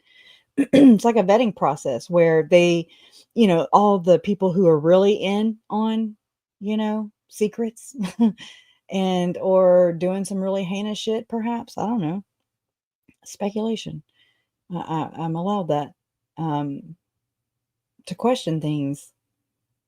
Look at Warren Jeffs. I mean, I saw the inside of a temple for sure, just by the photos that I saw from the crime scenes. And anyways, Warren Jeffs. But yet they're all friends, anyways, let me not veer off. But when I heard that he was expecting to see Jesus Christ in the flesh, I was like, boom, there it is. Boom. And so whenever we hear Tim Ballard talk about the new covenant, or anybody else for that matter, New Jerusalem, anything new covenant, new and everlasting, time and eternity. These are very polygamous keywords. Okay. Anyways. And Hans Matzen is my favorite. Shared his second anointing. Yes. I love Hans and Brigitte. Oh my God. I really do. Oh my, yeah. I don't know. And they don't know me from anyone else, but I'm just saying. I feel like I've learned and I know these people just by listening to their stories so many times over and over again. I'm not a Mormon, but I very much have a Mormon story. It's not mine, but it's what happened, and it affects me. And it affects me every day. And it has ever since July 12th, 2019. And I mean, profoundly. So anyways, I don't know. Believe it. It wasn't a new thought for me because I had listened to different podcasters talk about some of their experiences, and I didn't think that they were lying. I wonder if like that's just part of this, just to have like the Mike Strouds and the Shelley McDermotts, the Julie Rose, the Tom Harrisons, all these people, Chad Daybell, all this rhetoric, because you have Tim Ballard who wrote the American Covenant, and then, or was it the Covenant? Then it became it's one or the other. The Covenant was a book that he wrote that's obscure, freaking not accurate history, I'm told. Like, I've not read the book because I can't.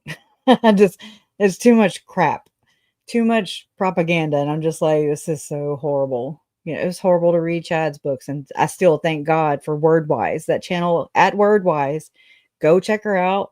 I haven't even seen her channel in a long time, but she read all, she's an author. This is what she does. You know, she analyzes different authors of, I want to say science fiction, she said, don't quote me because I don't, this is not my world. But, you know, she read every one of Chad Daybell's books for us and then broke them down and then gave us like, it's like she's a, this is kind of how I saw it. It's like she was a psychotherapist or something, or a forensic psychologist, and telling us what she thought about what his books were really saying. You know, it's just interesting to me. And so check her out. Her channel name is Word Wise.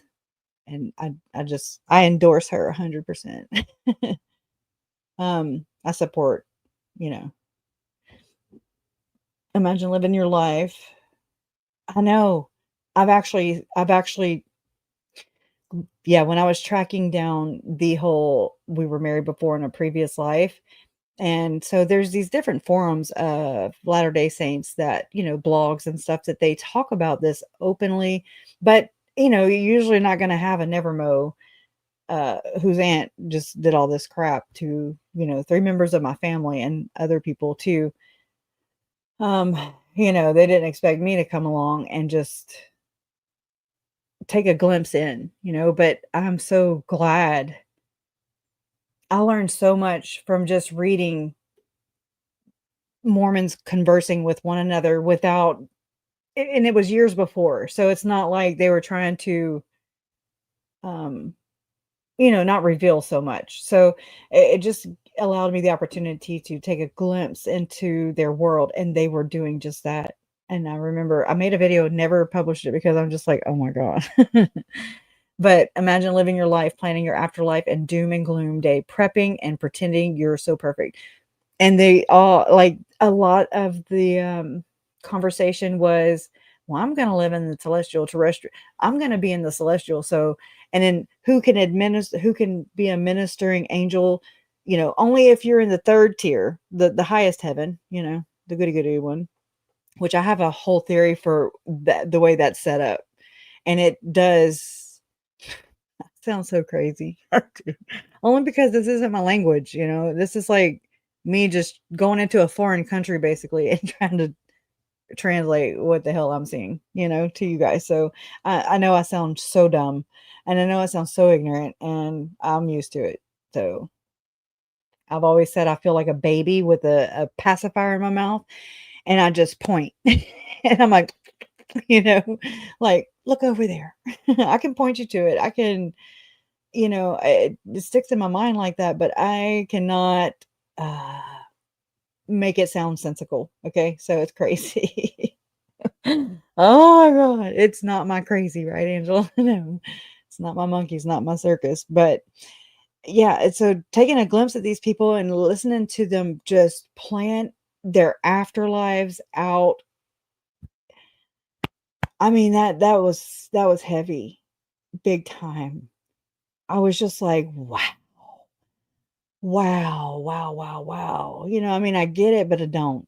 I mean, there's nothing wrong with that, planning out your afterlife, but it's just like, how controlled are we? How compartmentalized are we? This is like so sad.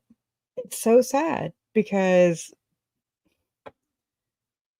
this is sad. It's just, it is, you know, because they're so busy trying to pre-plan basically, because Mormons are on top of their game in this sense. I admire you guys for this. Y'all blow me away with your organizational skills, with your communication skills. Y'all are on it. Y'all can plan an event and throw up a nonprofit organization, lickety split, and then sit there and make it look so easy. And I'm just like, what? I'm way back here, still just like, how do you spell it? You know, I'm way back here. So I don't know. It's a superpower from my point of view. So there's good things too. You know, it's not all just bad. I don't ever, I know I sound like it, but I'm trying to make sense of murder. Okay. It's messy. It's not going to be pretty. We know the end result is horrible and tragic and unacceptable, unnecessary. So it's just like, how do we, how do, it's hard to talk about this. It really is. So much fear being a Mormon, but food storage alone keeps you thinking about bad things all the time and preparing. And then yet the preppers get called out and get a bad name or whatever. I don't know that not all are extreme. I get it. You know, Paul Hutchinson was on what is Extreme Preppers. Okay. With all his pew pews ablazing, you know, I mean, and so was Braxton, Lori and Megan and Alex's cousin, Braxton. He was on the show too. I wonder if they know each other. I've actually asked myself. Yeah.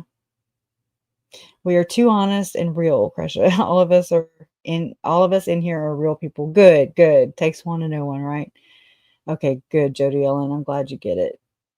Again, it's just one of those things that's like in plain sight, kind of in the open, and another kind of like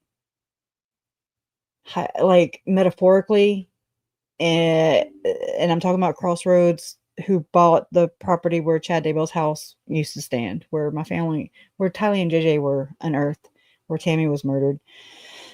But that organization that bought it, and they named it Crossroads, and I'm just like, yeah, it just makes me. The only thing that made me hesitate with it at first was Lori Hellis. Okay, I was just like, whoa, you know what? And just the things that she said, that's the only thing that caught my attention. But then you start to kind of put all these other things together. And I mean, I can't help but think it because I question everything. Well, you can't move the property. So I look at it as another attempt at sacrificing, so to speak. Didn't we know about those bones, right? Those remains that were found. I mean, and we know that Tylee's body is not all together. You know, they didn't find all of her body. I just don't know. I try not to even worry about it because it's just like, I mean, what I really can't. There's nothing else there.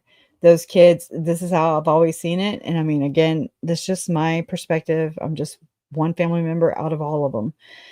And I looked at it as the day that Tylee and JJ were unearthed from Chad's property. I've said this so many times that I feel like they were like just screaming from underneath the ground, just like, help, help, help, help, help, help, find me, you know, like just, I feel like they were still, even though they were deceased already, I feel like they were rescued from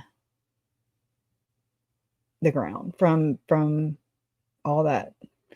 I know, it's just, I just feel like their remains are crying out, you know, to be found. So it makes me think about all the other people and, you know, victims from however long, from since the beginning of time, who have never been located, who are being located and identified. And I don't think that ever stops. I think that yearning, that justice, that cry for truth, it just, for all that, you know, I think that it's real, it's legit, because it's just, that's my intuition, is just like, oh my God, I know they were dead. I know that they weren't rescued. However, I feel like they were, in a sense, after the fact, you know. It's crazy. That necklace of Tylee's, I imagine the sun shining on it and saying, look, yes, yes. You know who also bought a necklace like that? I did, but it's in my room. Wordwise, the woman I was just telling you about that reads Chad Daybell's books. I think I need to look her up, but she had bought a necklace too with that same symbol. So you turning in? Starting at the beginning? Huggy Bear. Hey. Glad you're here though. That is so incredible. they saw that necklace and Chad and his wife were having bonfires and never noticed it. I know. It's just so deep. The level of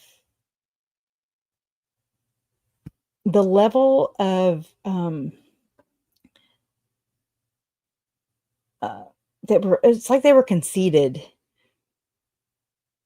just gloating. I mean, they were trampling around town in Rexburg, hand in hand, basically, I'm sure, with their spouses still alive, with their friends, allegedly their alleged friends, their other witches of their coven, in plain sight, just gallivanting. It's almost no, it's not almost. It's so in your face. It's so conceited and cocky and just it's about as cocky as Alex Cox allegedly. I hate even saying it. I'm not going to say it. Alex Cox shooting at Brandon Boudreaux in broad daylight, or just all the things. Charles shooting Charles.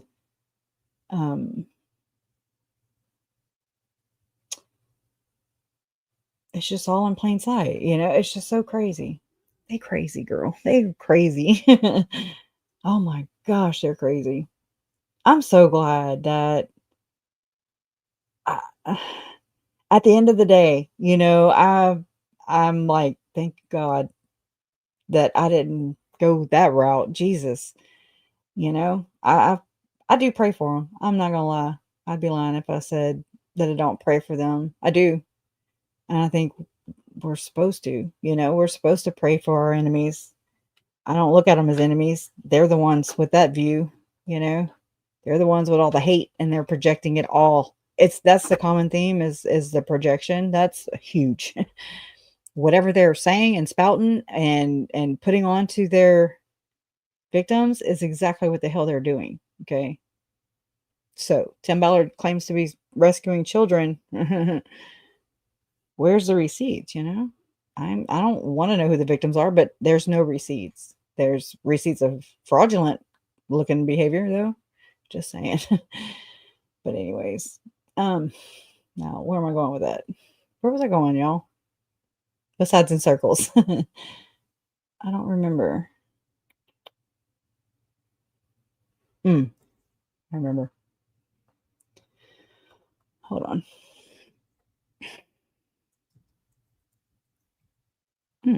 I thought I deleted it. Come on now. I got time for this.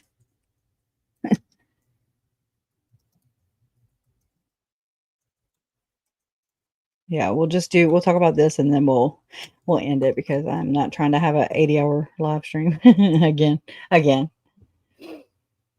And Megan also had sent me a text. I need to reply to it, but she was like, anytime you want to have me on and just ask me Mormon questions, I'm like, oh, girl, don't tell me that.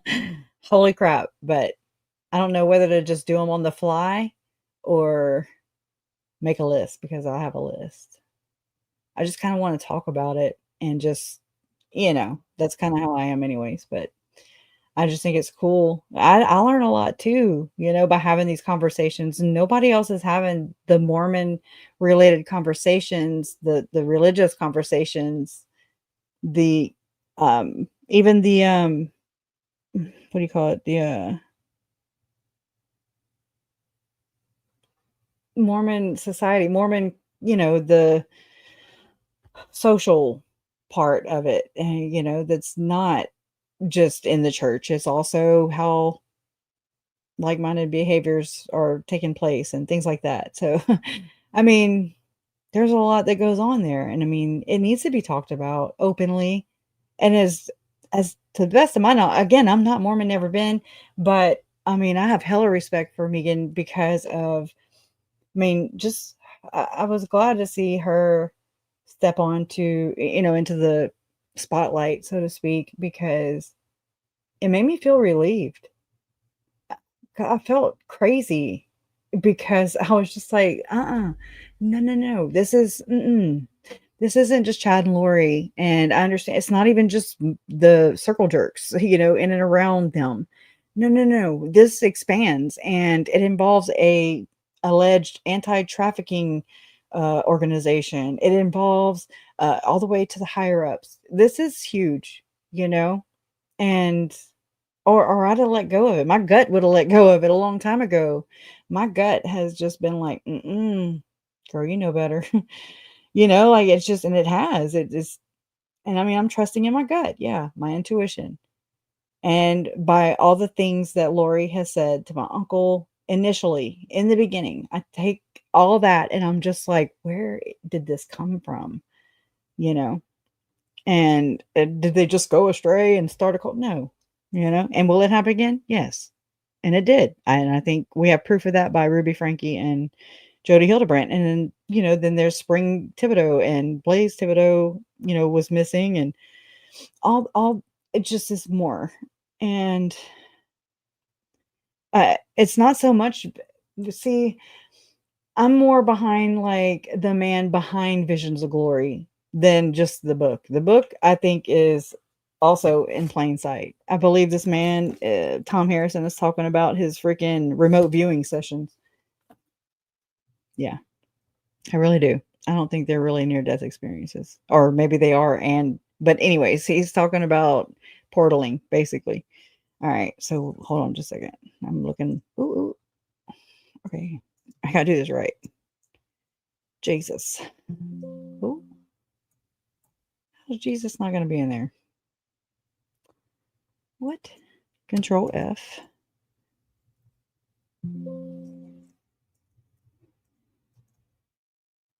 All right, let me try. I'm gonna switch the screen if I didn't already. Okay, no, I didn't.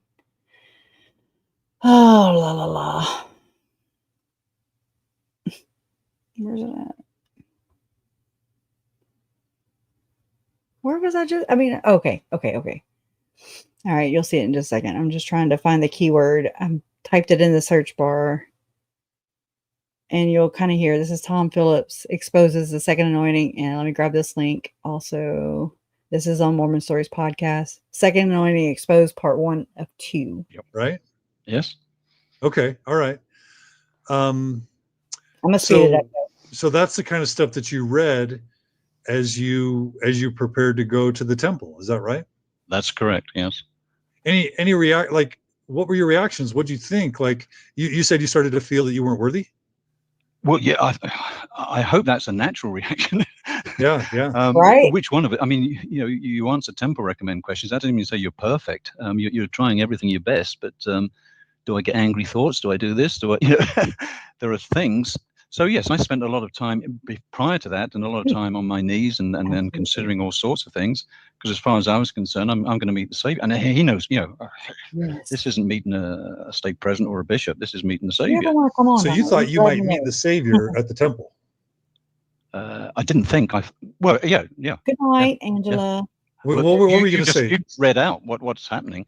I didn't think I'd need to say too much. I mean, if he's going to, I think he's going to have more to say to me than I'm going to say to him. So you were getting ready to meet the Savior? Yeah. Wow. Okay. And was your wife invited?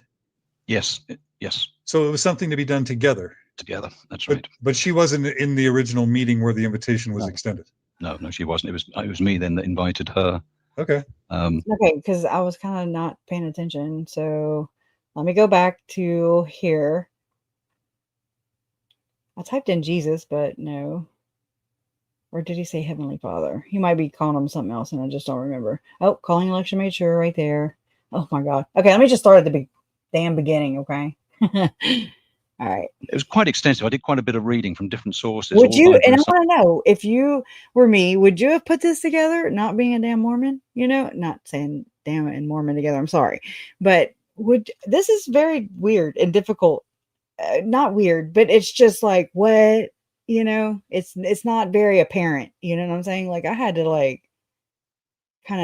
I'm like, that theme and that theme, they match, Psalm McConkey though. And in that, it was very clear cut what it was. It's making sure you're calling an election. I went back to Old and yes, I've read that. I understand that. That's what it's about. Now, being me, figured I'm not ready for this. You know, I'm not, I haven't yet proven I'm not, you know, this isn't, I can't believe it's happening to me. So I'm going through all sorts of things of what, not that I had anything major to repent of or anything, but you know, you just don't feel that you're at that level. You're that, you know, that any of us are that worthy. So okay, I'm gonna go ahead and read. I'm gonna go ahead and read from Mormon doctrine what it says about calling and election. I read sure. that book. Is that all right? We need to go over that. It says those members of the church who devote themselves wholly to righteousness, living by every word that proceedeth forth from the mouth of God, make their calling and election sure. That is, they receive the more sure word of prophecy, which means that the Lord seals their exaltation upon them while they are yet in this life. Peter summarized the course of righteousness which the saints must pursue to make their calling and election sure, and then referring to his experience on the Mount of Transfiguration with James and John, said that those three had received this more sure word of prophecy. And then it refers to 2 Peter chapter 1. Right. And it goes on to say, Joseph Smith taught, quote, after a person has faith in Christ, repents of his sins, and is baptized for the remission of his sins and receives the Holy Ghost by the laying on of hands, which is the first comforter, then let him continue to humble himself before God, hungering and thirsting after righteousness and living by every word of God. And the Lord will soon say unto him, Son, thou shalt be exalted. Yeah, 2 tickets to paradise. Here you go, boo. Okay, the whole thing about that right there is, you know, then you have Mike Stroud over here in the this. Do the brethren know what you're doing here? Have you gotten any pushback from the church? Does your stake president know what you're doing? How about your bishop? And to all of those questions, I say, I have no idea. Mm-hmm. I don't know. All right, that's that one. Hold on. I got more. Oh. Hold on. I just looked it up while that one was playing. Crap. He says to inquire and plead, to obtain and receive, brothers and sisters. That's exactly what he says. This is him and Margie. I don't always Mike get Stroud, those. Margie. Well, I probably do. I just don't realize it. As loud as it goes. And so, because I don't always get those. Yeah, and he says, you're pretty happy. And I says, well, here was the deal. He says, you're going to talk, aren't you? I says, absolutely. Oh my God, I'd be like, move. And so I said, Heavenly Father, I'm not talking, but if you want me to say anything, you better tell me because I don't have a clue. And bing, bing, bing, bing, bing. And I thought, oh, shoot. And I won't tell Mike a word. And he came down and he says, you're pretty happy. And I says, well, I just had a little revelation. I get excited when I get those because I don't always get those. Well, I probably do. I just don't realize it. And so, gosh, my mind just went blank. I guess I better sit. This is at a Preparing a People conference that took place, I want to say in 2017 or 2015. David Warwick is here for sure because there's a photo of him and he's turned all the way around like a big nosy geek. Anyways. But I mean, I'd be like, move, give me some space, dude. I guess basically you make me feel like I can't move. Right? Okay. Well, anyways, there's that. And then I'm trying to find just a little blurb. Okay. So see, and so, I know what I was going to say. People tend to, you know, we try to tie it to whomever is teaching it or writing a book about it, like the second comforter thing, you know, the first comforter, the second comforter. So a lot of this stuff got pinned onto Denver Snuffer because he wrote a book about something that's that's taking place in the Mormon church. Okay. Allegedly, in my opinion, it appears to be. I'm just saying. So, you know, but just following all these leads, it really goes back to the church. I've found it so many times in their own scripture, you know, and I think it's exploited. I think that it has been exploited, whether it's by church leaders, Joseph Smith himself, or people, Brigham Young. It doesn't matter. It's just, it's it's continuing on. This is the recipe. This is the guideline. You go by this to get people to sacrifice their children, so to speak. Because that's whatever Lord you are worshiping that's what he requires or it requires. And so here we are, and so it's meant to deceive. And so while people are while people are being deceived, they are also deceiving people. It is so complex, and it goes above even all these people's heads. It's crazy. But yeah, this is Mike Stroud was able to have a platform by preparing a people. How many people did he reach with his false teachings? This, I want to say, is from LDS Exposed Facebook group. Okay. And it says Mike Stroud introduces this concept of the Church of the Firstborn. But I'm saying now, no, he didn't. He's just, people who are practicing and members of the church, they're not going to really look further than that. Yeah, I don't think. I'm sure they do eventually, but initially, you're gonna just tie it to where you're hearing it come from. And those people tend to be right now, or at least at the time of Lori and Chad, was Denver Snuffer, Mike Stroud, Chad Daybell. There's going to be a whole new class, then a whole new class, then a whole new class, and a whole new class, and it goes on and on and on. It's very gross. But it says he introduces this concept of the Church of the Firstborn. He taught that once you become personally taught by Christ himself, that means meeting him in the flesh. That means calling election made sure. That means maybe a second anointing. I don't know. It says you become a translated being and one of the elect, 144,000, called to usher in the second coming per the book of Revelation. Revelation, not Revelations. This is a very popular theme in these fringe groups. The idea that their NDEs have somehow allowed them special access to see what others cannot. You'll see this in Chad's books and the books he published for Julie Rowe and Melanie Gibb. I need to buy it, and I don't want to. Melanie Gibb. Ugh. Yeah, I think it's like a pamphlet. But yeah, so I forget who said it just now, but Hannah said it. Yeah, they do. When you said that, crap, I had it and I forgot. About the ketamine and stuff like that. Like they're drug induced. They are using these things to create their God vision. You know what I mean? To communicate with the dead, to open their portals, so to speak, to thin their veils in their language. Okay, in their speak. They're doing that to have these experiences. Okay, because it makes you allegedly more susceptible to the other realm. You know what I mean? Like, anyways, it's crazy. Oh yeah, that too. It's all orchestrated. I'm gonna use one of their words. It's damn orchestrated. Oh, okay. I'm talking about there's just, anyways, it's like these certain chords that are used, that kind of help you. I don't have the words. Megan's really good at explaining this kind of stuff. But where it's just more easy to indoctrinate you and to brainwash you. I know it's a harsh word, but I mean, it is what it is, kind of. Just be aware of it. That's all. Just be aware of it. Man, I can't find it. I mean, I used to, yeah, Mormonism for Dummies, right?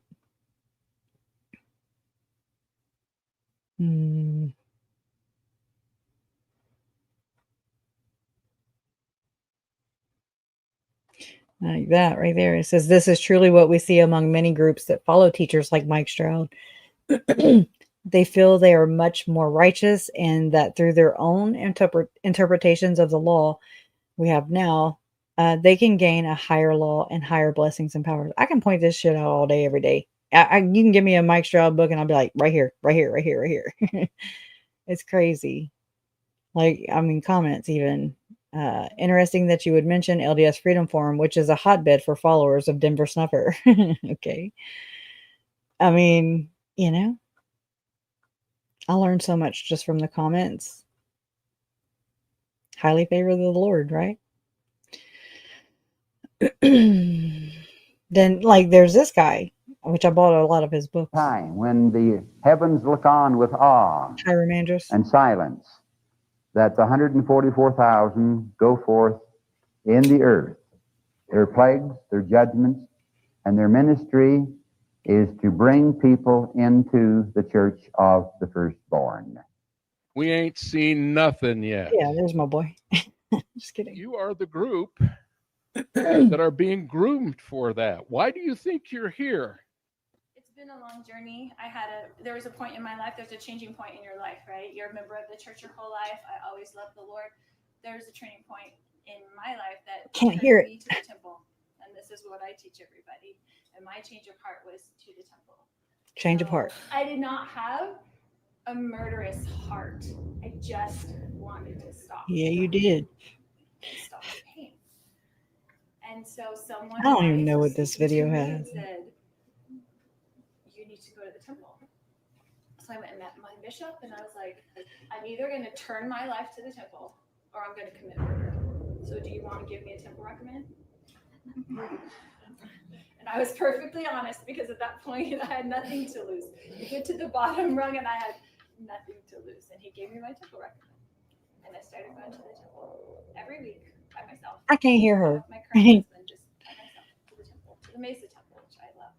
The Mesa Temple, which she He loves. moved here from Texas to get away from my ex-husband that was doing all this, but he moved here like 5 miles away just to continue Right. to torture me. That was his. I think she got off on that. I really do. I think that by Joe trying to have a relationship with his daughter, she was just like, he just like when people, oh my God, this just reminded me of whenever people leave the church, fall away from the church, and how members say, you just can't leave the church alone. Kind of like that. Like, yeah, they divorce and everything, but she's probably like, he just can't leave me alone, because she thinks she's all that in a bag of potatoes. And Satan had been torturing me since I was a little kid. That right there, that whole Satan has been torturing me since I was a little girl. That to me feels like SRA, in my opinion. Yeah, big time. I've thought about this quite a bit. I turned to the temple. I started going every single week. And I had little kids, and we were in therapy all the time, and the kids were in therapy and doing all this. What? So I had Massage therapy? 5 kids that I was dealing with. And the Lord just taught me. He just taught me week by week. He was just teaching me. I don't know. I'll have to mute it because, yeah, I don't think I have the license for this song or these songs anymore. It's so blurry. Can't even see what the hell it is. I know it's about Jason Mao. Anyways, I don't know. He gives me the Black Rock vibes. Like, he worked as a contractor or whatever, allegedly. And that's kind of part of their gimmick. I don't know. Anyways, that's really irrelevant. Kinda. Here we go. Well, is an Aaronic priesthood preparatory Sorry, it's boring, foundational day. Listen.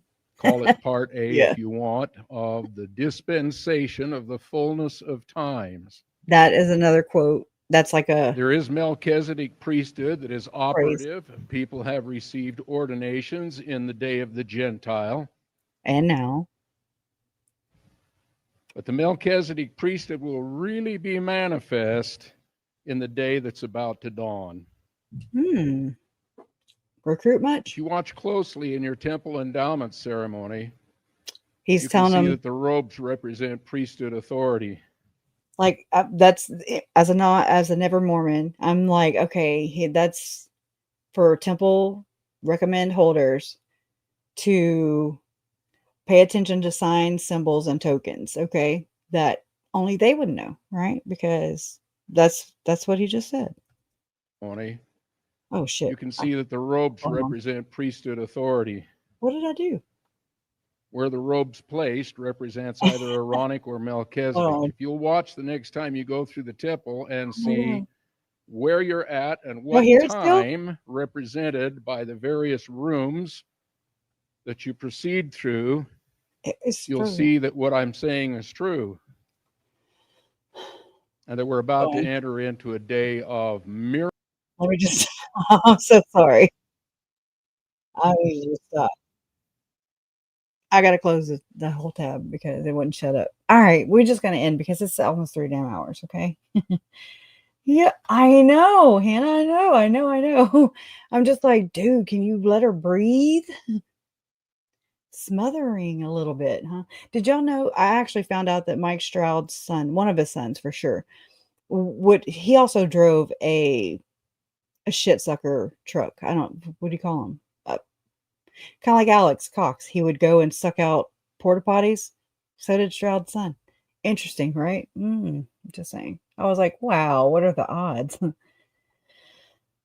Yeah, and he was Jason Mao's CES teacher, which Jason Mao is now a CES teacher, just like Mike Stroud. He's influencing young minds, all over again.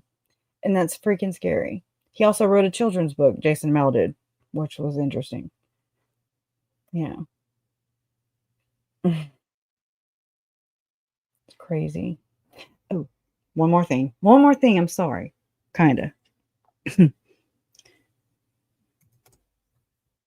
Hold up. Wait a minute. Put some little crusher in it. I'm just freaking. Don't listen to me. All right. Bookmarks. Okay. It's worth sharing. While we're right here, while we're gathered here today.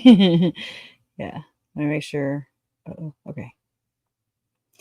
All right. Do you see what I see? Tim Ballard, Jody Hildebrandt, Ken Krogh, and Tom Harrison fight the new drug and OUR. This invite is from 2019. So again, we've seen the other one, Eternal Core flyer, but there's Tom Harrison, Tim Ballard, Ken Krogh, Clay Olson, and I've got something coming out on that. It's very interesting between Ken Krogh and Clay. There's Jessica Mass. There's Jody Hildebrandt right here. Dan Gray, he owns Lifestar. Jacob Hess right here. Kenneth Cope. Red Rover, huh? Anyway, so there's that part. Oh. I don't know how to work Twitter. X, whatever. All right.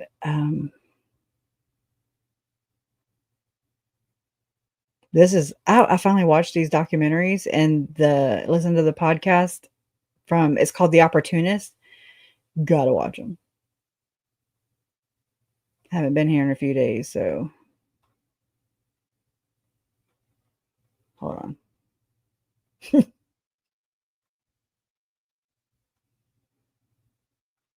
on. Yoder, Tim Ballard. Just saying. Okay. That's another one right here. He actually uses a phrase from Tom Harrison's book, and it's very about the iniquity, which means I guess you could say the darkness in some people, unrighteous people. Here's your Brian Black starter kit. Just saying. I didn't make it up. I can't take the credit. Hold on. I'm looking for one thing. I'm sure a lot of you have heard it because a lot of you follow Kara Burrell and Ryan Fisher. Timmy says what? Oh my gosh. Whatever. Hold on. Don't give up. I'm not giving up. We came this far. We didn't come this far, just come this far. Let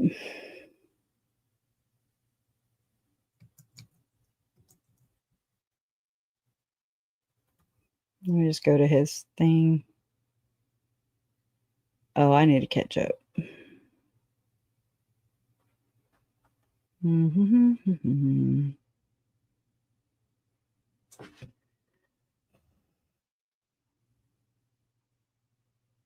I wish there was an easier way to do this. And there might be. I just don't know how.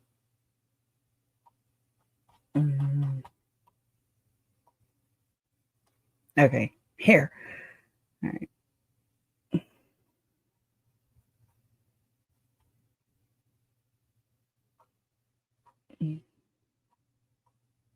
This one. Ken So Crow. Ken's background is he built a multi-billion-dollar company on this stuff, inside sales, concept.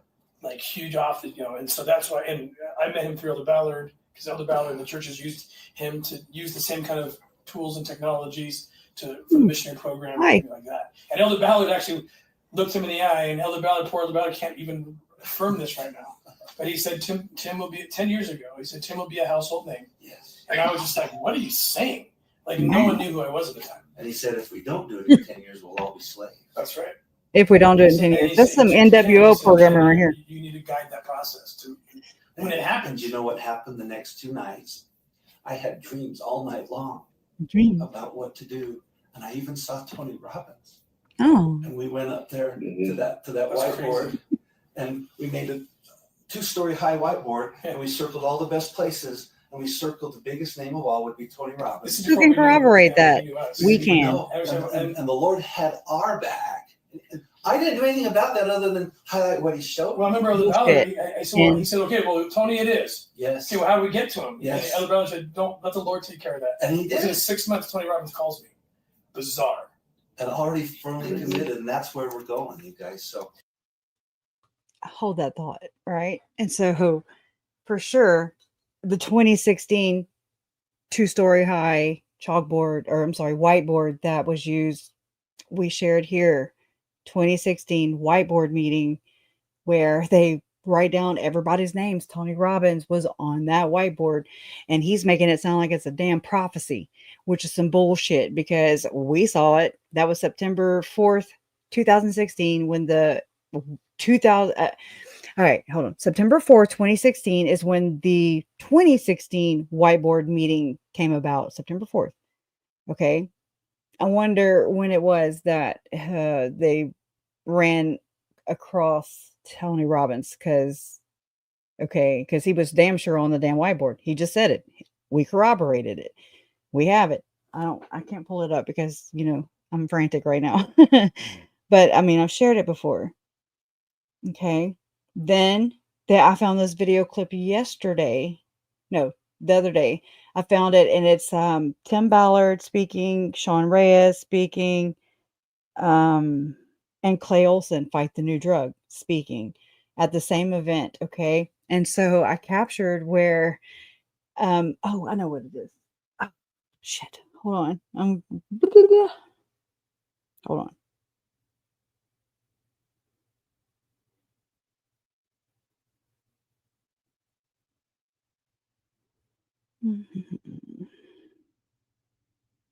Yeah, I've been corroborating or, going over the testimonies or the stories that have been told by Jimmy Rex, by Paul Hutchinson, and analyzing the shit out of them. And it's very interesting.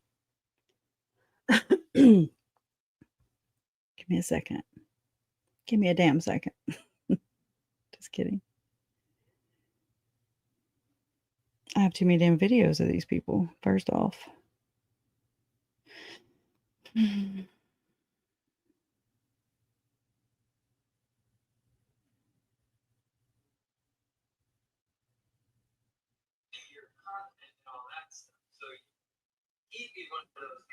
I'm not used to this iPad.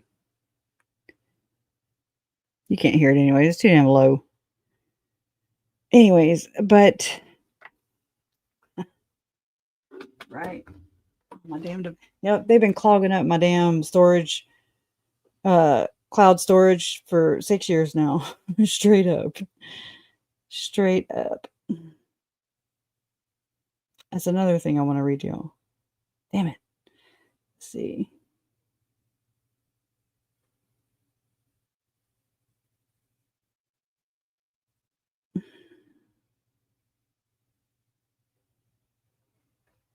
Oh, sync. Hold on.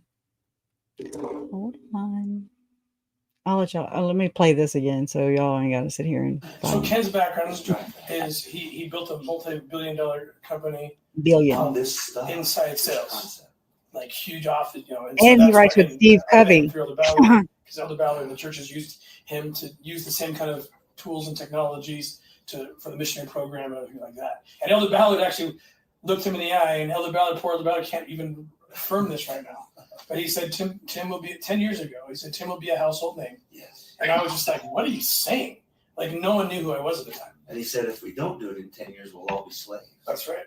Yeah. He said Ken, you need to guide that process too. When it happens, you know what happened the next 2 nights? I had dreams all night long about what to do, and I even saw Tony Robbins. And we went up there to that whiteboard, and we made a 2-story high whiteboard, and we circled all the best places, and we circled the biggest name of all would be Tony Robbins. This is before we knew him or he knew us. We didn't even know, and the Lord had our back.